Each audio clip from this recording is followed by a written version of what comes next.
right state. This legendary stadium. This undeniably incredible, incomparable Indianapolis city. This town has more heart, more grit, and more determination than just about anywhere else on planet Earth. Now, I know what you're thinking. Oh, Pat McAfee. He's an indie guy, yeah, super rich. I'm sure he'd nail a hot, cold, open video program, hubbly bubbly. How you doing? Keep up on it. Well, you know what? You're damn right.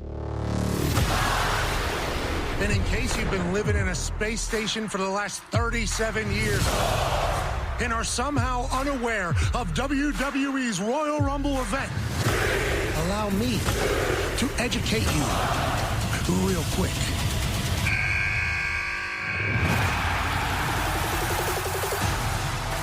"30 men, 30 women are going to come barreling down this glorious entrance ramp into the ring, and spoiler alert, they aren't looking to hug it out. It's full send until there is only one left standing. All the passion, all the talking, all the history, everything on the line. Nothing fires me up more than wrestling in the great state of Indiana. Let me hear you, Indy. Let the world hear you, Indy. And welcome everybody to the 2025 Royal Rumble.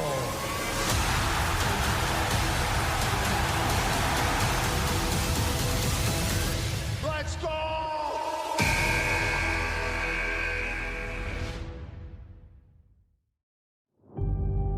The Royal Rumble.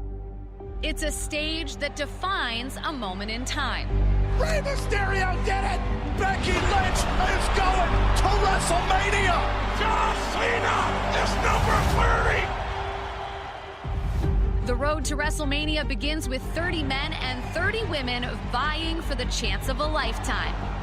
A world championship match in the main event of WrestleMania. We've witnessed 1,370 superstars compete in this event, but only 36, a staggering 2.6% of participants, have actually won the match. Of the 35 winners, 22 have gone on to win a world championship at WrestleMania, including Bayley. In 2024, after entering at number 3, Bayley reached a new career high, the Royal Rumble. Bayley lasted a record 1 hour, 3 minutes, and 1 second. The only other woman to win from the number 3 spot is Bianca Belair. The EST now holds the women's record for cumulative time in the Royal Rumble at an astounding 3 hours, 5 minutes, and 32 seconds. Even more history was made last year. In 37 years, there had only been 3 previous back-to-back Royal Rumble winners. A rare feat only achieved by WWE Hall of Famers Hulk Hogan, Shawn Michaels, and Stone Cold Steve Austin. Last year, the American Nightmare Cody Rhodes became the 4th. Cody Rhodes would Finish the story! and win the undisputed WWE Championship, making the success rate from Royal Rumble winner to championship gold increase to 61%. This year, the Royal Rumble will emanate from Lucas Oil Stadium in Indianapolis for the first time ever. The same field where Raw commentator Pat McAfee played for the NFL's Indianapolis Colts. 5 commentators have hopped up from the booth and into Rumble action. You're the Rumble match, go! Pat decided to punt on his opportunity, similar to when Drew Carey came face-to-face with Kane. No one brings the heat like the Big Red Machine. Kane's wake of destruction includes a record 45 eliminations in 18 Royal Rumble matches, the most in WWE history. On the women's side, the record for most eliminations is 20, tied between the women's world champion Rhea Ripley and the irresistible force Nia Jax. over a third of the field was needed to eliminate Nia Jax from the 2023 Rumble. This year, she'll face tough competition from Charlotte Flair, who returns after over a year away, looking to become the first woman to win 2 Royal Rumble matches.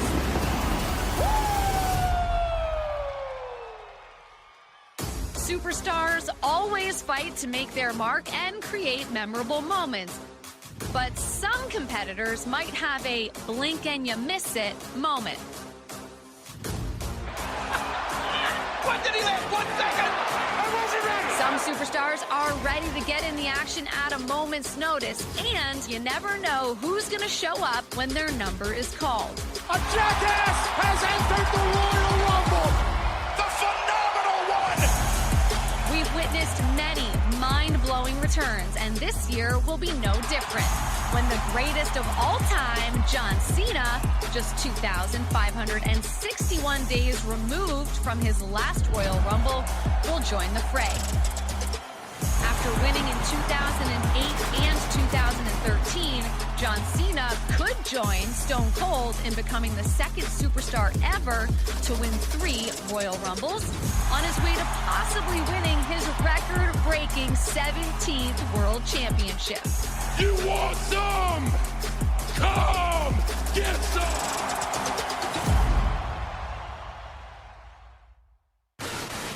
Another superstar looking to make a statement is CM Punk. With this being his 8th Royal Rumble appearance, and after coming heartbreakingly close to victory in the Royal Rumble, the Second City Saint is looking to win it all this year and finally achieve his dream of main eventing his first WrestleMania. 1 through 30, just numbers. Royal Rumble, you're next on the list. I am the best in the world. Roman Reigns, the undisputed OTC, enters the Rumble for the first time in 5 years. If he eliminates 29 opponents, he'll earn his 10th spot in the WrestleMania main event, further cementing his dominance. Royal Rumble, acknowledge me! The road to WrestleMania fittingly starts in the racing capital of the world, Indianapolis, with over 60,000 fans in attendance, and making it across the finish line as the victor can serve as a career launching pad. 11 competitors have won their first WWE World title as a direct result of winning the Royal Rumble. This year, the Showcase of the Immortals takes over Sin City. 60 superstars will compete in 2 Royal Rumble matches. Who will hit the jackpot and secure the opportunity of a lifetime to headline a WrestleMania 41?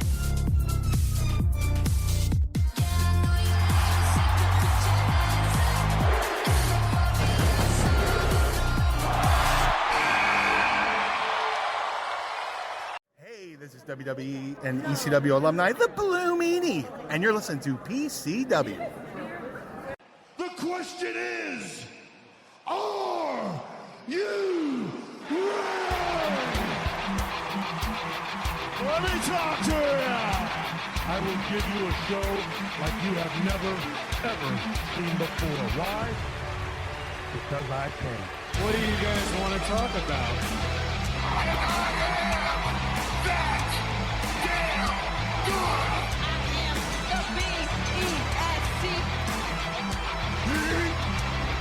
And the color red in a world full of black and white. I am the eater of worlds. Yeah, to get some love.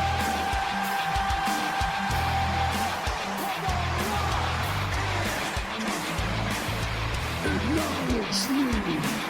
The champ is here.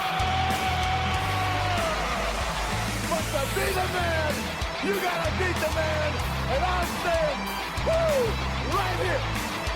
Hey, yo. The best there is, the best there was, and the best there ever will be.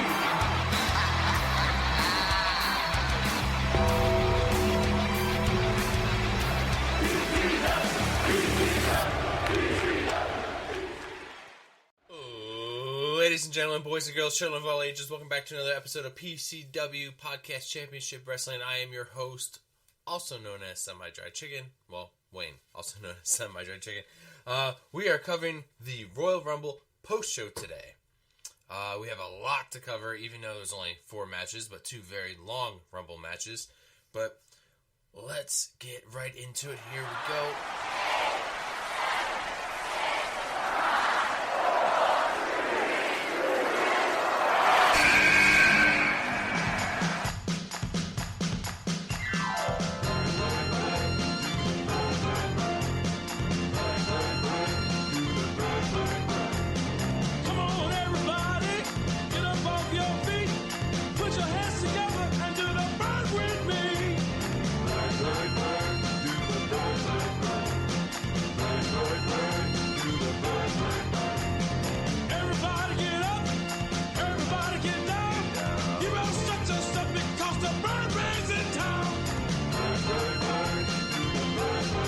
Entrant number 1, Doyle. Oh, it's me. It's a DOI elite. God damn it. Is that song catchy? Dude, when you said it to me, I totally forgot what that song was until I started listening to it. I'm like, oh, okay. Yeah. Now it's stuck in my head. Just on to Black History Month. Hall of Famer, Coco Beware. Yes, sir. All right, let's get on to our number 2 entrant. Here we go.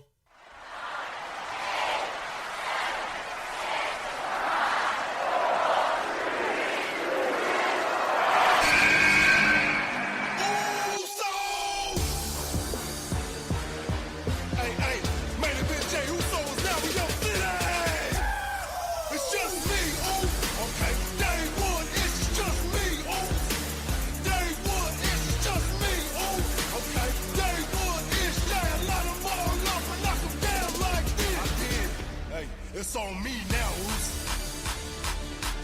Hey, I'ma get them all. I'ma get them all, Oos. Yeah. I'ma get them. Yeet, Dre.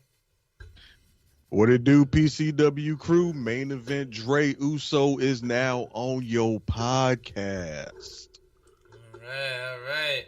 What a proper song for this episode, huh? Yep. And props on that Coco Beware song. That might be the second best song about a bird ever. Wait, what's the first one? Free Bird? No. War's Day in the Time, Bird. That's a Free Bird. Oh, I thought he was going to say,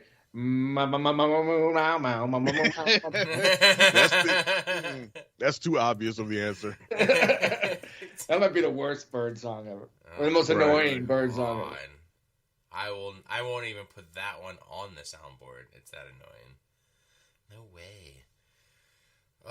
You could maybe give honorable mention to Nelly Furtado's I'm Like a Bird. So let me ask you guys a question. If you were a wrestler and you have new theme music, right? Coming up, you can either pick it now, you can use it now at the Rumble, or you can use it maybe a couple days after the Rumble, maybe Any other time. What's that? Any other time, right? I don't have to finish the question. I don't have to finish the question.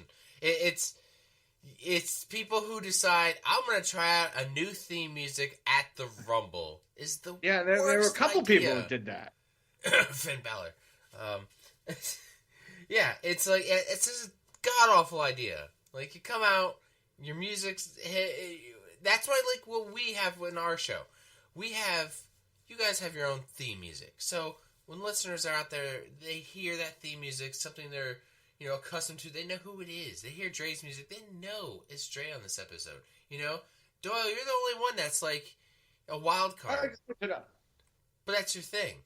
That's your Variety is thing. the spice of life, as they say. But if we have Carlos come back, he hasn't been on in a bit, but he comes back, his music hits. You know who he is. You know exactly who he is. Because we didn't change his music. He's kept the same theme song. I mean, I like to keep guessing, man. Yeah. There's listeners like, oh shit, Coco Beware. Who the fuck is this? Who the hell is this? Oh, it's Doyle. Yeah, you might have like 2 seconds of confusion. Like, what the fuck? Oh, it must be Doyle. It must be Doyle, right? Yeah. All right. But it works though because it reminds people of older themes that they probably forgot about. Because I ain't gonna lie, I can't tell you the last time I heard Coco Beware's theme. Yeah, that's true. That's very true. I can't think either.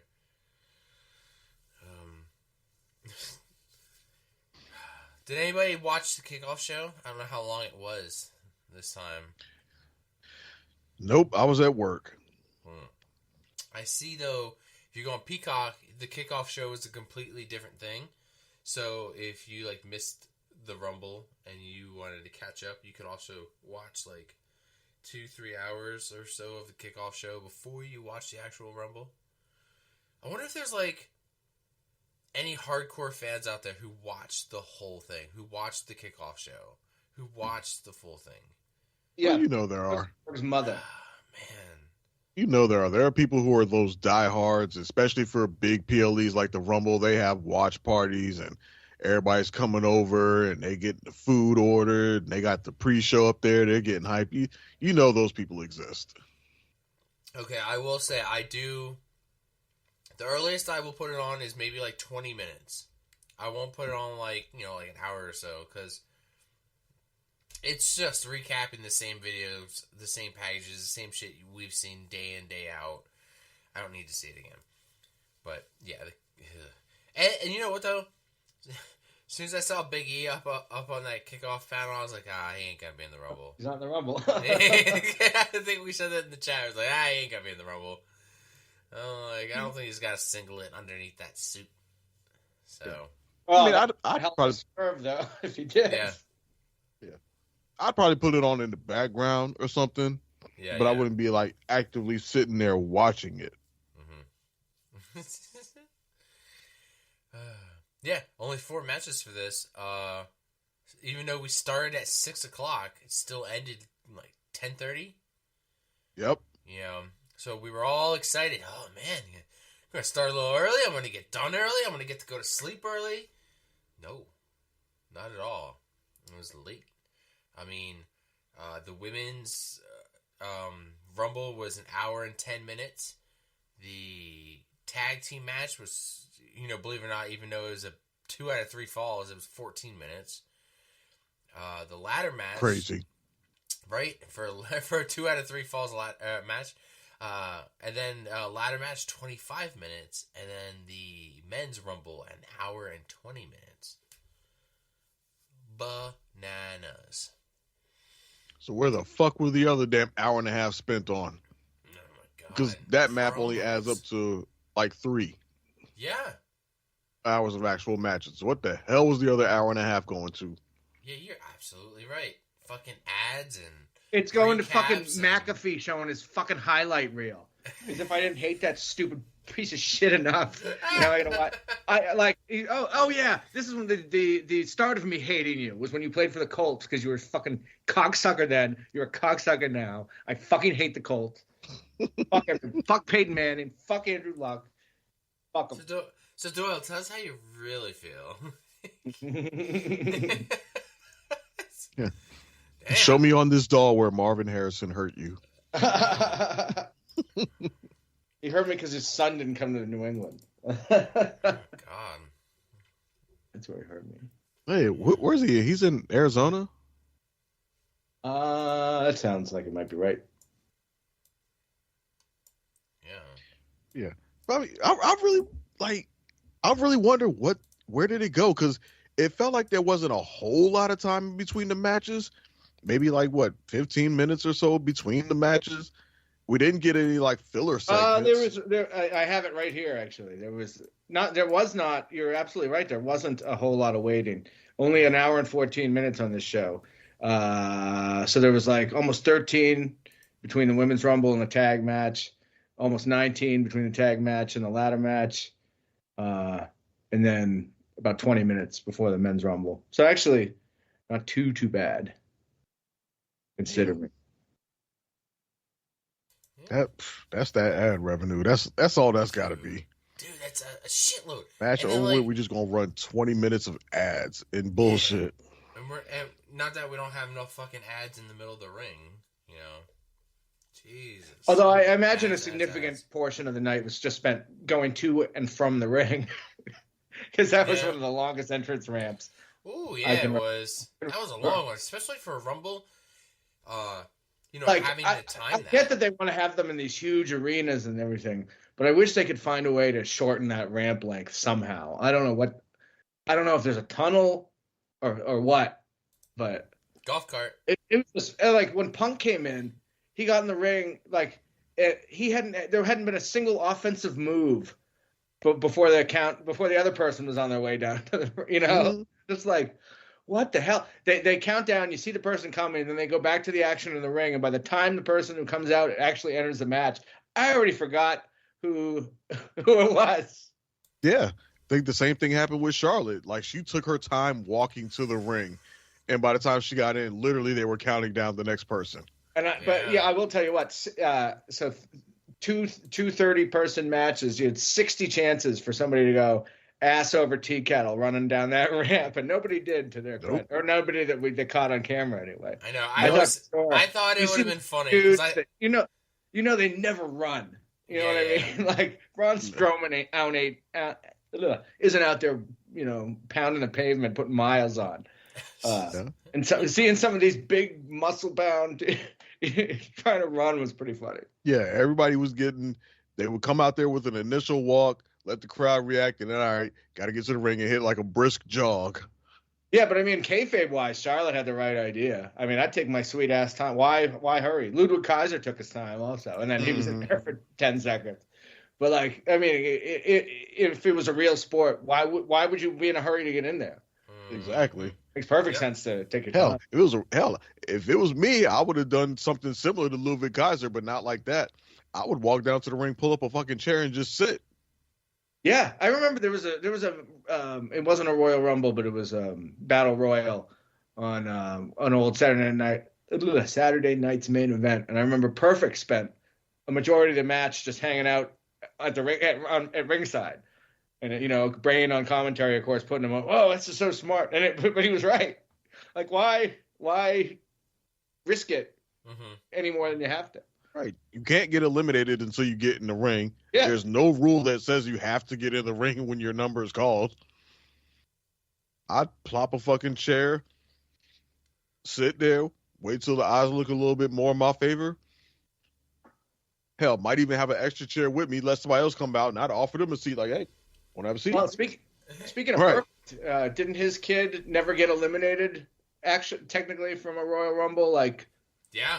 He's still in technically in it. 2005 or something. So he's still technically alive in the 2024 Royal Rumble or the 2004 Rumble or whatever year it was.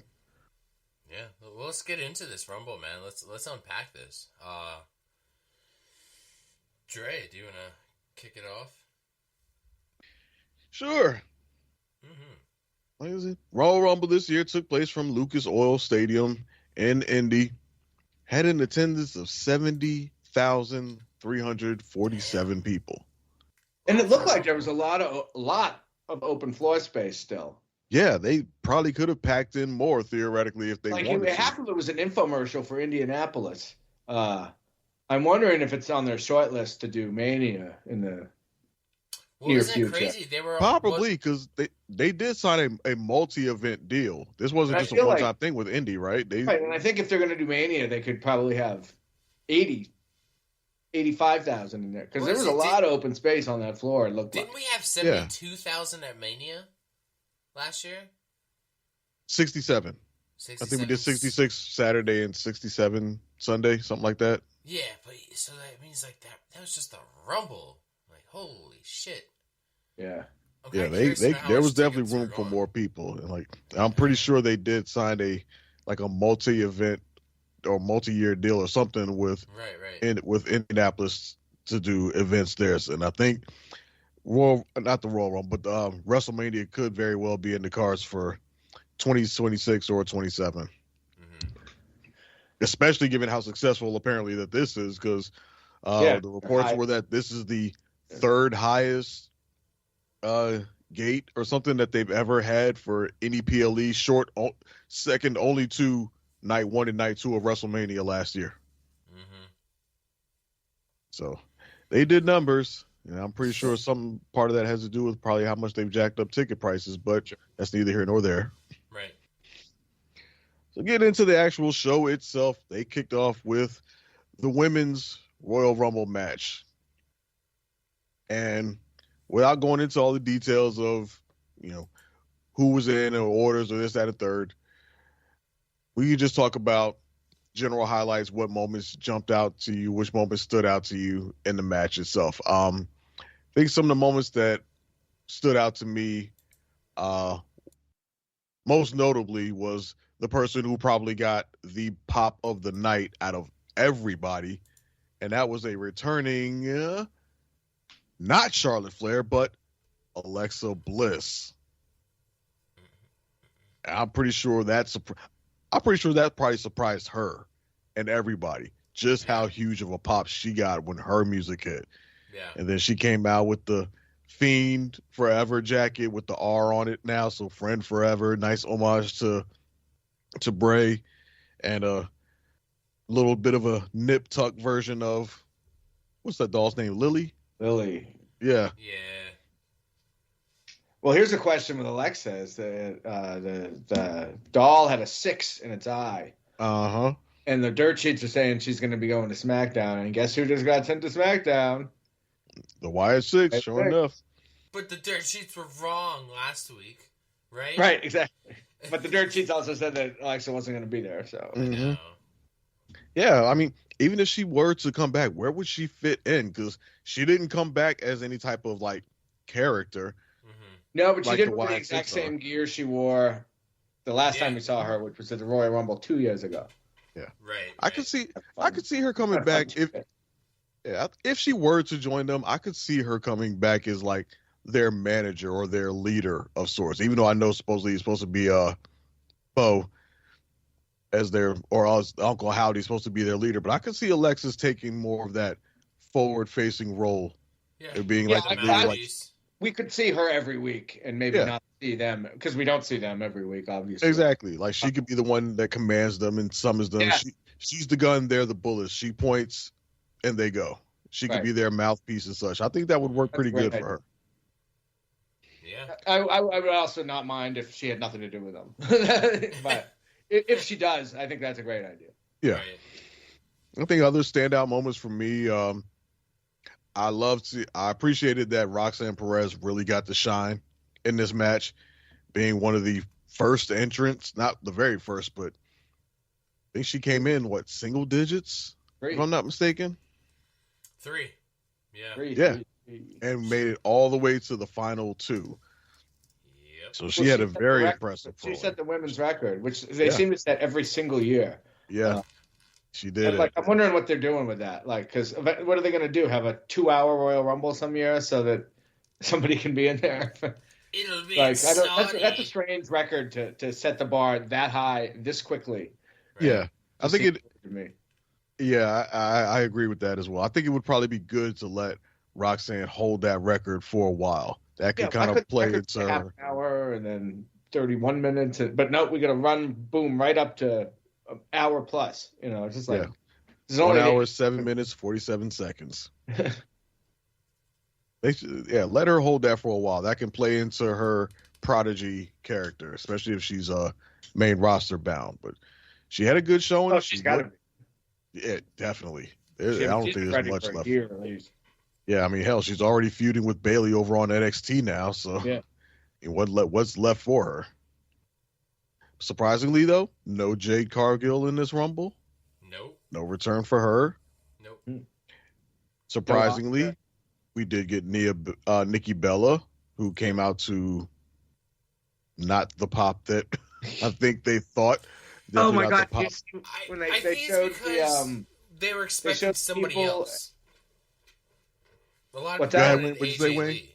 I hear a lot of people wanted AJ Lee. So when we got Nikki Bella, it was very similar to, maybe that one year we got Rey Mysterio instead of Daniel Bryan for number 30. in the crowd. Well, of was course, like, everybody's going to want AJ Lee. Yeah, as long as Right. CM Punk is in WWE, people are going to want It's AJ like, Lee. people just gotta let that shit go. Like, she's just not coming back. Like, But Never did you say see never. when they cut to that thing they've been promoting where you go watch it on like a half big huge screen? Oh, like the VIP section? Yeah. Yeah, they showed that, and the thing they showed was Nikki Bella's entrance, and nobody reacting at all. As they literally said on the mic, this overwhelming reaction to Nikki Yeah. Bella's return, and those people could Nobody. not have There's one been more person clapping. stagnant. Somebody's looking at their phone. No, like. then there's just me Right. at home, like, yeah, Nick Bella's back, woo! All I could think of was that Roman Reigns. Yeah, no pop. Yeah, right. They had zero reaction. Also, nice to see Trish Stratus return in the Rumble. Yeah. Apparently, They she's sent- on. They sent her in at number 25, and then her screen. They didn't really mention it, but her screen said like 25 years of Stratisfaction or something. Yep. Which Yes, makes this- me think they're going to do more with her. This wasn't a one-off. Oh, absolutely. Especially because they're Elimination Chambers in Toronto, right? Yep. She's Makes it'd be sense. crazy for her not to have it. Hopefully, she has a role that's not just host of the event, because that's Yeah. yes. I'd like to see her have some sort of actual match or some sort of meaningful involvement there, especially for her 25th anniversary year. But she had a pretty decent showing. One part I did like in the Rumble was her having a square up with Nia Jax. Yeah. I thought that even Yeah. though it wasn't long, it wasn't much. I really enjoyed it because you have Nia Jax, this big dominant woman who's been running through the whole women's division, and small Trish Stratus, and you would think that Nia Jax should squash her, but it's Trish Stratus. She's the legend. She has that aura. So her aura and her status is able to stand up to Nia Jax and look strong, albeit for a while before she did get tossed. But that little exchange, I liked it. I liked the way they played that out. Right. And then, of course, Charlotte Flair came back and won, Yeah. Yeah. which was, whew, you want to talk about. I'm going to say it right now. Woof. This might be a early candidate for Botch of the Year whenever we do our Slammies at the end of the year.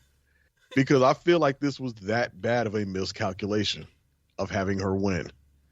Even though it didn't seem to come across on the show itself that night, that reaction to her winning was her pop that when she came out it was okay, but it wasn't what Alexa Bliss got. And the fact that they gave her pyro as well, that was awkward. Awkward. That was awesome. It was like, and then she won, and there was some cheers, but not the type of overwhelming response that they probably thought they were going to get. And it just reeks of the one thing that's always annoyed me the most about Charlotte Flair, and it's the privilege of it all. Of just the whole, just because she's her, all this stuff has to be seemingly handed to her without any type of work or run up or anything. And I think we all picked Charlotte Flair to win the Rumble, if I'm not mistaken, right? Mm-hmm. I picked Bianca. Okay, you picked Bianca. But I had Wayne, Charlotte Flair. I said it was a coin flip between the two of them. Okay, and Wayne, me and you picked Charlotte, right? Right. Okay. Yeah, So my logic was that they weren't that they wouldn't have do that to us. Right. I So should have known better. so Wayne and I picked Charlotte. Doyle, you picked Bianca. Did any of us actually want Charlotte Flair to win? I'm gonna say no. I did not actually want her to win. Yeah, because you know what? Like, it looks good on paper, right? But at the end of the day, like, it wasn't the right person.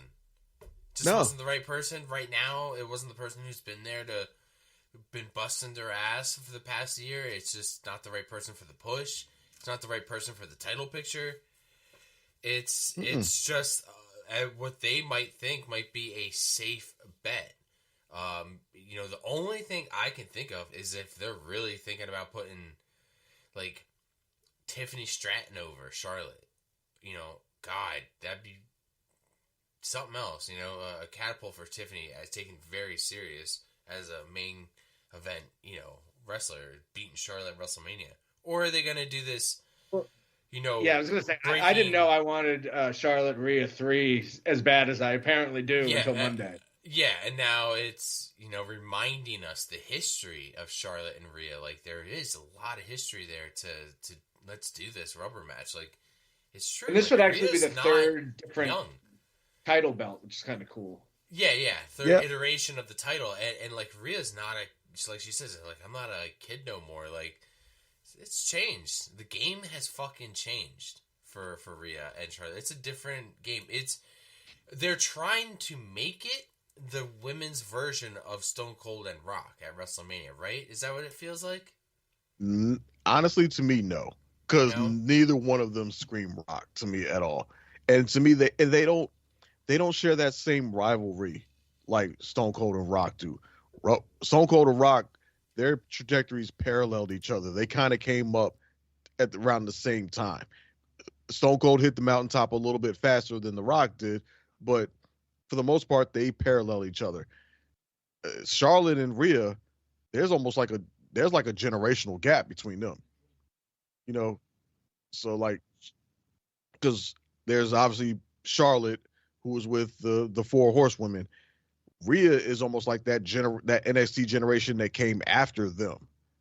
So they don't have that same parallel to me like Stone Cold and Rock did. So I don't see it there. If there was going to be any kind of Stone Cold Rock comparison within the women's division, I know a few years ago I made the comparison that it could have been between Bianca and Becky, given how hot they were at the moment, and they were both two at the top. Obviously, that's kind of died off a little bit. They haven't revisited that in a while. Mm-hmm. But if you were to do it now, if there's any kind of Stone Cold Rock comparison to be made, I would say it could potentially be between Bianca and Rhea. Right. I think the potential exists there. And I know y'all talked about doing the Charlotte and Rhea 3. I have no desire to see that. The match was good. I know they could both put on banger matches, but I would much rather see them face different people. Like, for my money, if Rhea's going to face somebody at WrestleMania, I want her to either face Bianca Belair or Io Sky. Either one of those two is who I want. In fact, Io is who I would have wanted to win the Rumble if I would have had my pick of it. I think she's been on that upward trajectory. Yes, she is a former champion, but she's also had that path since losing it of working her way back up. She's had the title shot. She's gotten close. And she's organically gotten over as hell with the fans, which we all know for a wrestler for whom English isn't their first language, that's hard as shit to do when you don't have the benefit of being able to go out there and cut promos on the mic every week. She's getting by off pure work, and that's it. And she's over as hell right now. Who would you want to see her face at Mania? Io? Yes, Io. I would have had, if she would have won, I would want her face Rhea Ripley. Io and Rhea. Yeah. I would have Io go big and that could be a real David versus Goliath type match. You know what? I still think that if little Io could take down, big Rhea. I think that they could cook. That could be a hell of a match. Now, the match at the Chamber, that's for a title shot at Mania, right? It's not for the title. Yeah, it's for whoever the Rumble winner doesn't pick. Still correct. Do Io versus Rhea at Chamber. I mean, it's like Rhea did kind of screw up her title shot, getting into the Chamber. She's like, why don't I just give you a match? I doubt it, but Rhea doesn't have anything booked for Chamber as of now, right? Right. I don't think anybody does, except we have a few entrants, and I think that's it. Yeah, that's about it. Yeah, other than that, we don't have any matches. Yeah, and I don't know. Yes, she could go the route. I mean, I proposed it myself, I think, in the Discord, that Rhea should try to make it up to Io by offering her a match. But I'm kind of rethinking that, because I think if they have a match, I want to see Io win. So if Io were to face her at, say, Elimination Chamber, she would probably obviously lose, because they're going to want to save Rhea they definitely want to have whatever Rhea facing somebody defending that title at WrestleMania against somebody. So if she would have a match with Io either at Elimination Chamber or the Go Home Raw before it, it would be pretty obvious that Io's going to lose. And she's kind of in the same place that Jay was in at some point, where eventually you get tired of seeing them challenge for the title and constantly lose. More so with Io than with Jay, because I think Io's probably had more within the last year or so, probably had more title shots, I think, than Jay has, and come up short. Really? It seems like Jay loses the title match every other week. Yeah. I could be wrong about that. They could be somewhat neck and neck, but I think it's kind of the same thing. Like, we just saw her have the match against Liv, where she challenged and lost, and I think she's been maybe had a couple other ones. I could be wrong, but I would like to see that match happen at Mania and Io go over. Mm-hmm. I think that's where I'm at with it right now, and then let Charlotte face or challenge Tiffy on the SmackDown side for the WWE Women's Championship, which they're probably going to have to find some way to pivot that, because I'm pretty sure they were planning on Tiffy being the heel and Charlotte being the babyface going into that match. And the fans have said otherwise, because they is not feeling Charlotte. She came out there on Monday Night Raw, tried to cut that babyface promo, and them fans said, fuck you. You get to get these boos. You're talking about Rock and Stone Cold comparisons, maybe Rock and Hogan comparisons there. If you do a double turn, if the crowd demands a double turn in that one, if it's Charlotte and Tiffy. Yeah, that could be that possibility, but their turn happened in the match itself. That's what I mean. Going in, Rock was a clear face and Hogan was the clear heel, and it happened in the match. Right now, they can still try to book Tiffy as a heel, whether the crowd buys it or not. It's a different matter. That's what I'm saying. We still got at least 2 months before Mania. Well, she teamed with Rhea though, didn't she? So I don't know what they're doing. Yeah, they'd have a hard time. I think they're gonna have a hard time trying to keep Charlotte as a babyface for the next 2 months. Not based upon that reaction she got on Raw Monday. They might want to go ahead and just flip now. They got plenty of time. They do. Yeah, they do. Any other thoughts from anybody else on the Women's Rumble? Doyle, couple things. First of all, I loved the running Chiron at the bottom of the screen. I thought it gave more of like a legitimate sports feel.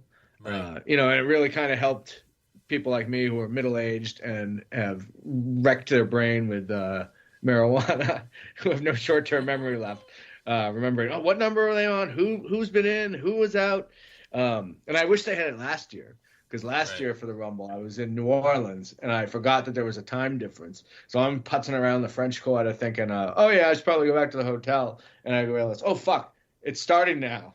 So I had to run back to my corner suite at the Four Seasons, and I was so lost. I said, "What is that? Naomi in there? What the fuck is going on?" So I wish they had the Chiron last year. What else? Oh, I think we kind of touched on this a minute ago, but theme music, Jesus Christ.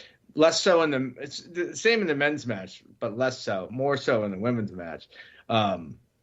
They got to do something about these theme songs. I mean, I watch this shit religiously, and I only picked up about a quarter of the themes right off the bat, I think, in the women's match. Now, I think in fairness, like how often do you hear Piper's music? Not very often. She's always coming down with Chelsea. You get Chelsea's music. I don't know what the fuck the fix is here. I don't know. I don't think you can wipe out almost everybody's theme song and start over all at once. That doesn't seem like a great idea. Maybe more people need sound effect or something, like the breaking glass or the car crash that Mankind had, or even the Tiffy time or whatever, something that immediately, this is, wrestler X. Those seem to be the only really ones that you can really remember too. Are the ones that have something at the beginning. Yeah. But even with that, I Roll don't know that I remember their music beyond the moment. But I mean, one Like of if the you played biggest Tiffany, pops of the night- yeah, but I mean, like if you played Tiffany Stratton's music for me without the "It's Tiffy" time at the beginning, yeah, I wouldn't recognize it. me either.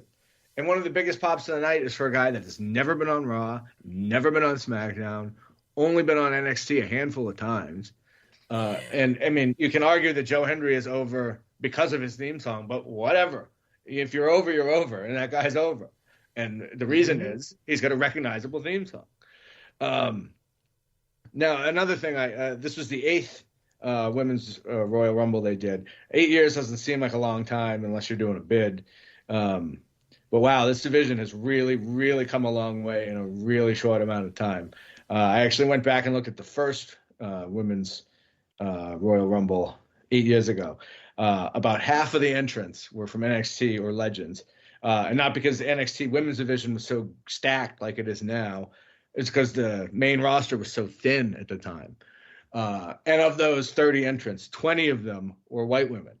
Now you fast forward to this year, you got white women, black women, Asian women, Latino women, mixed race women, tall women, short women, skinny women, larger women, shall we say, muscular women, Canadians, MILFs, all kinds of stuff, people. And at a time in our culture when diversity is such a dirty word, I thought it was great to see such a huge range of human beings all, performing in the same match or whatever I thought that was great to see. Absolutely, the women's roster is deep enough right now within the WWE itself that we can remark on noteworthy names who were not in the Rumble, who arguably didn't make the cut.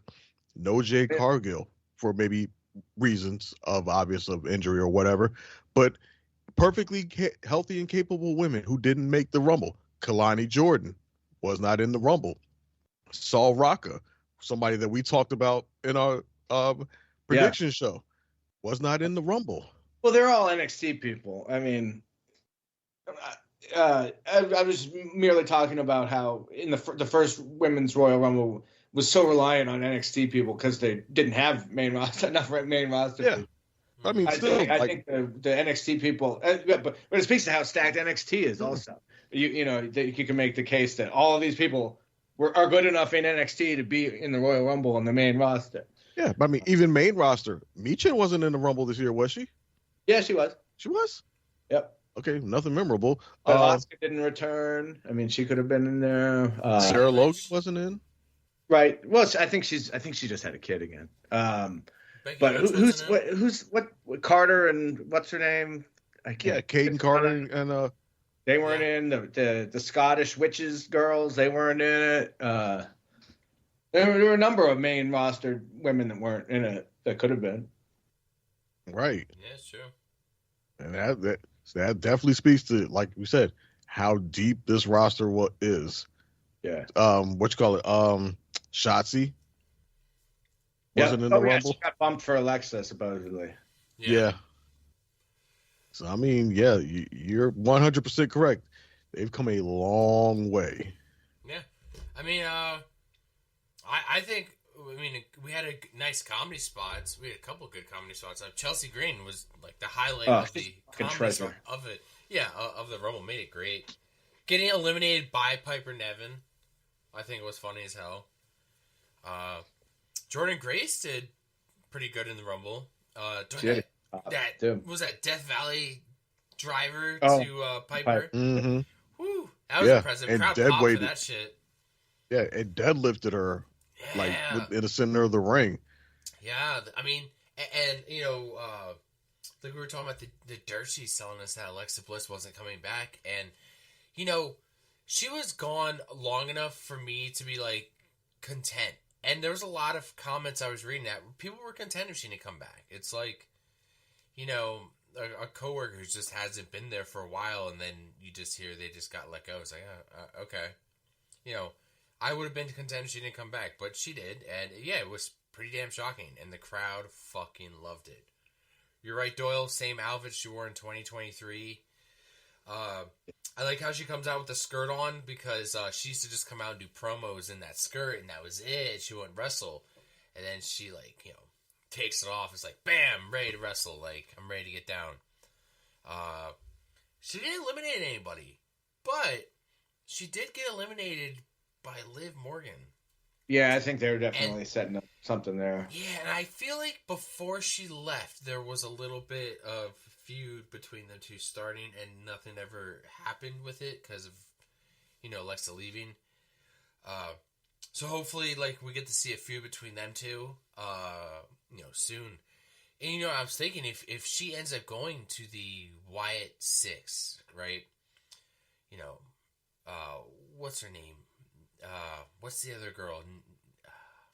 Nikki? Is it Nikki? Nikki Cross. Nikki Cross is in there. They could be contenders for tag titles, who Liv and Raquel are currently trying to chase down. Just a thought. Just another female tag team I just put together right there. A former female tag team, but now in a different iteration. Now they're like the Wyatt 6 female tag team. I thought it was great seeing Trish back, and I popped for Nikki Bella. I know nobody else did. It must have been quiet. That was for the fan to decide, and that was me. No. How about the massive botch? The massive one where I have it all written down here, where Nia Jax tried to eliminate 5 or 6 people at once. And Yeah, I was that didn't look like it happened as it was planned. poorly done. It was a bunch of names too, and they barely even mentioned Raquel, it. Yeah, big names too. Naomi, Bianca, Io Io was Sky, eliminated. and then Liv Morgan. It was so poorly done. It was so bad. And I don't know if that went wrong or what. But well, the worst part of all It was this, definitely a botch. It was, and the worst part of it all is it will go down in the history books of Nia eliminating all of them. Yeah. Well, the plan That's the spot worst was, part. from what I understand, it was for her to eliminate all of those women at once. It was supposed to be Yeah. like a big power flex from Nia Jax, getting them all out. It was just so poorly executed that it didn't come off as clean as it was supposed to. Yeah. As clean as it should have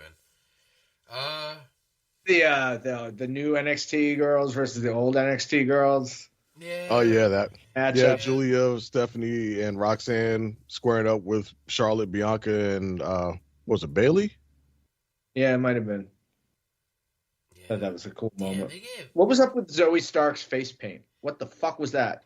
It's, That looked horrible. Who told her that was a good idea? no idea. I'm just gonna swipe this across my face and gonna make it work.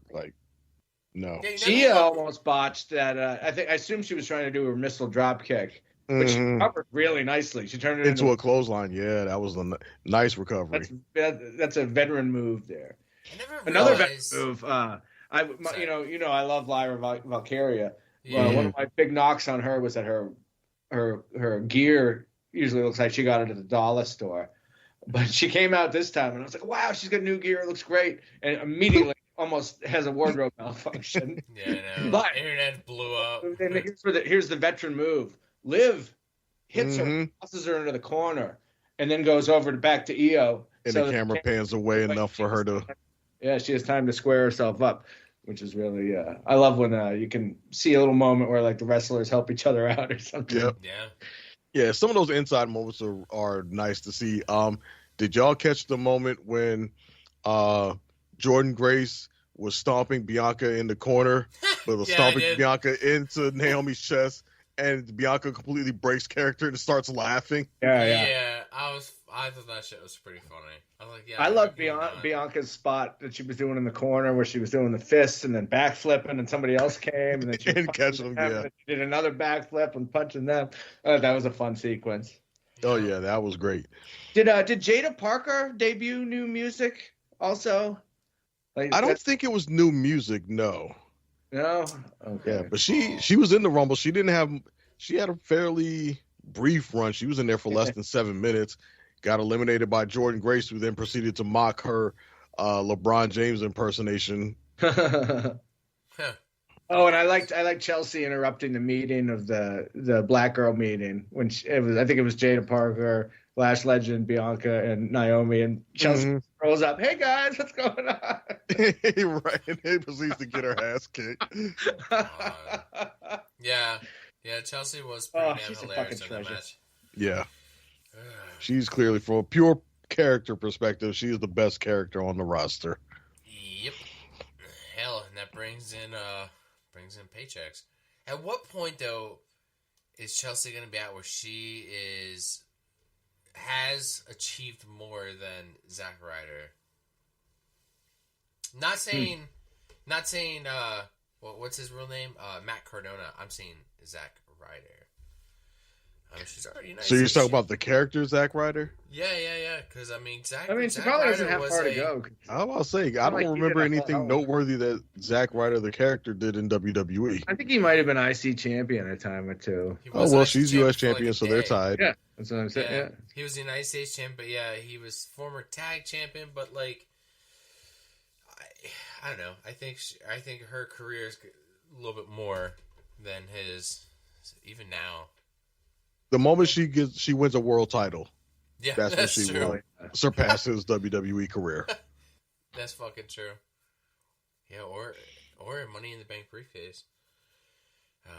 All I remember is Zack Ryder in he was in a neck brace in a wheelchair, and I think Kane pushed him off the stage.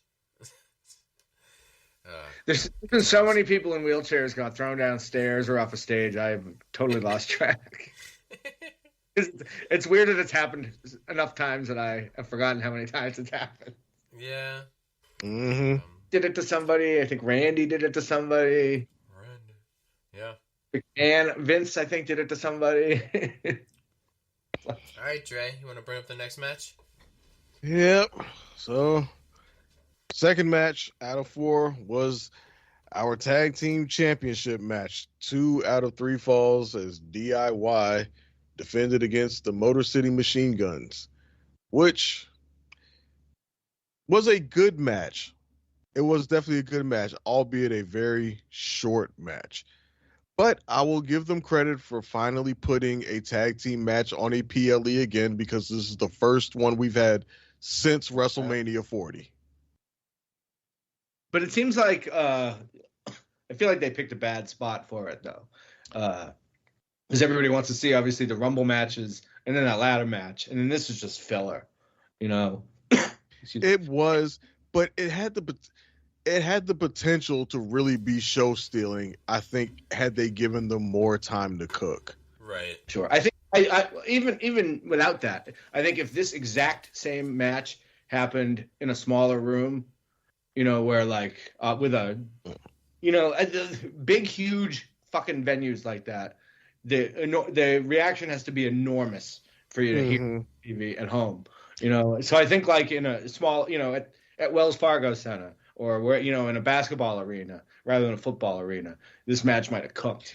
The exact same match might have felt totally different, because the crowd might have been, the people that were into it would have been still into it, but it sort of reverberated so much louder. Yeah, that's a valid point. Yeah, had this been on not as big of a PLE where it was going to be outshined by 3 far more highly anticipated matches, then people could have maybe been more invested or more interested in it. Because this, in terms of the anticipation of the matches, yes, this is a far down number 4 compared to the other 3 on the card. So that is valid. Backlash or Clash at the Castle or something. I think it's a total different reaction from the crowd. Yeah, but they, for what they got, they packed a lot into the match. I'll give them that. I think probably from an athletic standpoint, they gradually ramped up the athleticism in the match as things proceeded. It started off, there seemed to be a whole lot of psychology in the match. I thought it was a brilliant spot how DIY got the first fall. The simultaneous tags, but Johnny pulling his hand out the way for the fake tag, duping him into falling for it so that Tommaso Ciampa could get the pinfall. I thought that was brilliant. It was, but they're clearly they clearly set shots up, right? Throughout the course of the night. Obviously the they planned on Kevin sitting on the ground and Cody standing over him. Or I think there was a couple of Roman and somebody, and I think Jacob Fatu was behind him, and clearly they had set up like at this time, this is how you guys are going to stand. But they couldn't. They couldn't. They fucked up. That tag looked so bad. They just the way they shot that actual fake tag. They didn't get it. Like It wasn't really clear what was going on. Really? And the announcers seemed a little confused even. Because I thought that was the intent of it all. Like maybe it was just me, but the ref and the Motor City Machine Guns weren't supposed to see it, but I at home wanted to see it. See, I did catch it. Maybe because I was looking at them as opposed to looking at Motor City Machine Guns in their tag, but I immediately saw him dive and Johnny pull his hand up. I'm like, oh, he didn't actually tag him. So I caught it immediately. So I don't know. Maybe that's why I thought so highly of the moment, because I saw it immediately as it happened. Don't get me wrong. I thought it was a brilliant spot. Mm-hmm. I just thought great heel move. I mean, especially to steal that first win. I mean, it kind of went exactly how I thought it was going to go. I was like, oh, they're going to steal the first win, and then the Motor City Machine Guns are going to get it with just pure talent. They're just going to win it. The heel always gets the first fall, and the babyface always gets the second fall, and then. But it's how it kind of ended. I didn't see that coming. I didn't see the Street Profits returning, so that was kind of nice. That was refreshing, and then seeing them not only help DIY retain, but then turn on them. Now we know who took out DIY, right? Well, who took them out? Which was obviously DIY from the jump. Like, everybody knew that. We were just waiting to see the fallout from it. Right. Hopefully this translates into something and it's not just a moment, because I feel like they've been dunking on freaking Street Profits for a while now. There needs to, if y'all gonna do this, especially at the Rumble, there needs to be a payoff. Not oh, they're back in the tag team picture and they're gonna have a match and lose. Otherwise, it's a waste. They can't afford any more starting and stopping. And are we faces? Are we heels? What are we doing? Right. Like it should have got off the pot time with the Street Profits. Are we leading? Are we leading to like a big, maybe like I can't think of maybe like a fourth tag team thrown in, but like a fatal 4-way big tag match at Mania for these titles. Probably. I'm just trying to think of maybe, but I don't see what. I would, if one of the sets of titles anyway. Well, yeah, probably the WWE Tag Team Championship. At least this is the only division that's cooking right now. The World Tag Team title scene on Raw is still just as stagnant as can be, even with having good champions and War Raiders. Mm-hmm. But as far as these WWE Tag Team Championship belts, I would much rather it be a triple threat. Tidy Whitey Underwear Man's supposed to be back soon. Weren't they a tag? Wasn't he a tag team with somebody? Yeah, him and Pete Dunne. Pete Dunne, yeah. Yeah, that was New Catch Republic. So there you go. There's another team. Yeah, maybe they can help out with the tag division on Raw. So, but yeah, I would keep this one if they're going to do that at WrestleMania. Let it be a triple threat. Don't put a fourth team in it, because right now, one, if you put a fourth team in it, then that's just diluting what we're going to get. It just kind of turns into more or less a spot fest. Keep it at either a 2v2 or a triple threat tag team. How many teams were in the Mania match this year? Fuck. But that was like a ladder match for both sets of titles. For both titles, yeah. I think it was like 4 teams. You had. That's what I think it was like a 4. Yeah, Theory, Grayson Waller. It might have been. Yeah, the A-Town Down. Yeah, A-Town Down Under. Yeah, the Street Profits. And I can't remember who else. Awesome Truth. Yeah, because they won, and then Judgment Day. Because the Street Profits weren't in that. They were in a 6-man with Lashley, weren't they? Yeah, they were in a 6-man with Lashley against Cross and them. Yeah, but Judgment Day, Awesome Truth, A-Town Down Under, and somebody else. It doesn't matter. Right. Hell, DIY might have been in that match. But yeah, like this tag match, I thought it was going to be a lot more better. But like you said, Dre, I agree. Maybe if they had a lot more time to cook, we could have gotten it. I still was pretty flashy. I like the Motor City Machine Guns, and I think them and DIY together put a pretty good quality match together. It's just give us more time.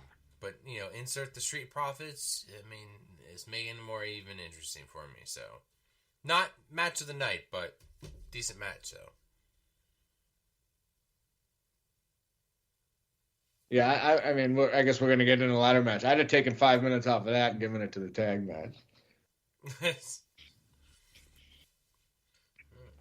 Yeah, because I think we said enough about the tag match. It is what it is. We'll see where they go from here. Street Profits need some respect put on their names moving forward. Moving on, match 3 was Kevin Owens facing Cody Rhodes in a ladder match for the Undisputed WWE Championship, match that was won by Cody Rhodes after a very brutal, very violent match of 25 minutes. Now this match, it was better than I thought it was going to be, and I don't say that thinking that the match was going to be trash or anything like that. Like, well, I knew we were going to get a good match, but it was much more violent than I thought it was going to be. I guess that's the best word to use. I thought we were going to get like more power spots or spots off the ladder. Like, I thought it was going to get more aerial action out of this. Instead, they used those ladders for pure brutality. Well, yeah, it was a match with ladders rather than a ladder match. Right. Which I appreciated. Yeah. Because I hate this shit. Ladder match, you knock somebody down, then you climb the ladder until you get 2 rungs away from the top, then you forget everything you've ever known about how to climb a ladder, and then you stand there for 30 seconds like a doofus until the other person gets up and pulls you off the ladder, and you just do that over and over and over. Yeah. Or you've got the person beat, they're laid out on the ground, you go climb the ladder, you could easily win, but you turn around and say, nope, I'm going to jump on them. Did KO even once climb the ladder? I don't think he did. Or to go after the belts anyway. I don't know if he did at all, no. Yeah, he was just focused on beating the shit out of Cody, and just gradually it just got more violent and more worse. Like the spots, like, oh God. Well, and I kept thinking, because Cody's back was torn the fuck up. Right. I was like, what the hell does Kevin must look like? But he had a shirt on, so you can't see. But I was like, if Cody looks this bad. Oh, yeah. You gave Cody that Fisherman Buster on the ladder. Oh my God. Yeah, that was cringy. And then even when Cody just he had KO in the ring and he just flipped him over onto the ladder. And the ladder wasn't laying flat. It was laying sideways. Which I was like, to me that hurt more than if it was laying flat. Yeah. Or them just taking the piece of the ladder and just beating the fuck out of each other with it. Or the mini ladder that they just used as a weapon. Yeah, because they started off very soft. They took it into the crowd. They fought all over the crowd, which is cool. Made it back, and then they started getting out the ladders, and then they cut out the tiny ladder, which I started dying because the WLC ladder. Yeah, the tiny ladder, the hornswoggle ladder. Yeah, I ain't gonna lie. I when they pulled out the tiny ladder, I was like, now which one of these motherfuckers is gonna do an elbow drop off that bitch? Yeah, Kevin Owens almost did it. I know. I was like, okay, tiny ladder. I was like, yes, you can still use it as a weapon. Obviously, you can't use it to climb. So he used it exactly that as a weapon. But yeah, and every time you see a wrestler, I don't know. Every time I see somebody set up a table or a ladder outside the ring, it's most likely the guy who set it up is the guy who's going through it. And that's what happened to Kevin. Kevin was on the outside of the ring. He was going to powerbomb Cody, and he ended up getting flipped through, and Alabama slammed right through that fucking ladder, and he didn't get up for the rest of the match, so he was pretty much done after that. And Sami Zayn could have prevented that. Oh, yeah, but Sami Zayn was set up there for the longest time, and when Sami Zayn finally came out, I don't know how many times he went under that ladder back and forth to check on something. Like, you could just move the ladder out of the way, Sammy. The only drama in the match, and that's why I would take points away from it, as much as I did like it, is that the only drama was what's Sammy going to do? Is he going to do anything? And he didn't fucking do anything. You know, when Cody was climbing that ladder, I'm like, yes, Sammy, go fucking knock him fuck off of that thing. Blue to kick his ass off the ladder. Nope. Yeah. And then he didn't. And I was like, God damn it.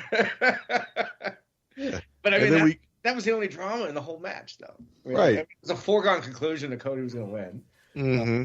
And it was like I said, it was just a little too long. There was a little too much waiting around, I thought. I had to give him the 5 minutes. I had to take 5 minutes away from this, giving it back to the tag match. Yep.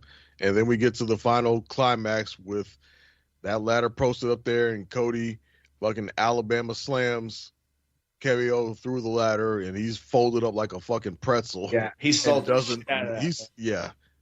I mean, neck through the rung of the ladder and just not moving at all. Bloody, battered. Cody's on top. He's winning. They finally unfold Kevin from the ladder. He's sitting there bloody as hell. Sami Zayn's there with him. And then you have this victorious champion up there celebrating. And first thought that popped into my head, Rocky IV. KO is Apollo Creed. Sami Zayn's Rocky. And Cody Rhodes is Drago. The story is right there. Yeah. Like you talked about earlier, Doyle, all the fucking camera framing they were doing tonight on that show. Yeah. Nobody thought to set that shot up like that. Like, it was right there to do.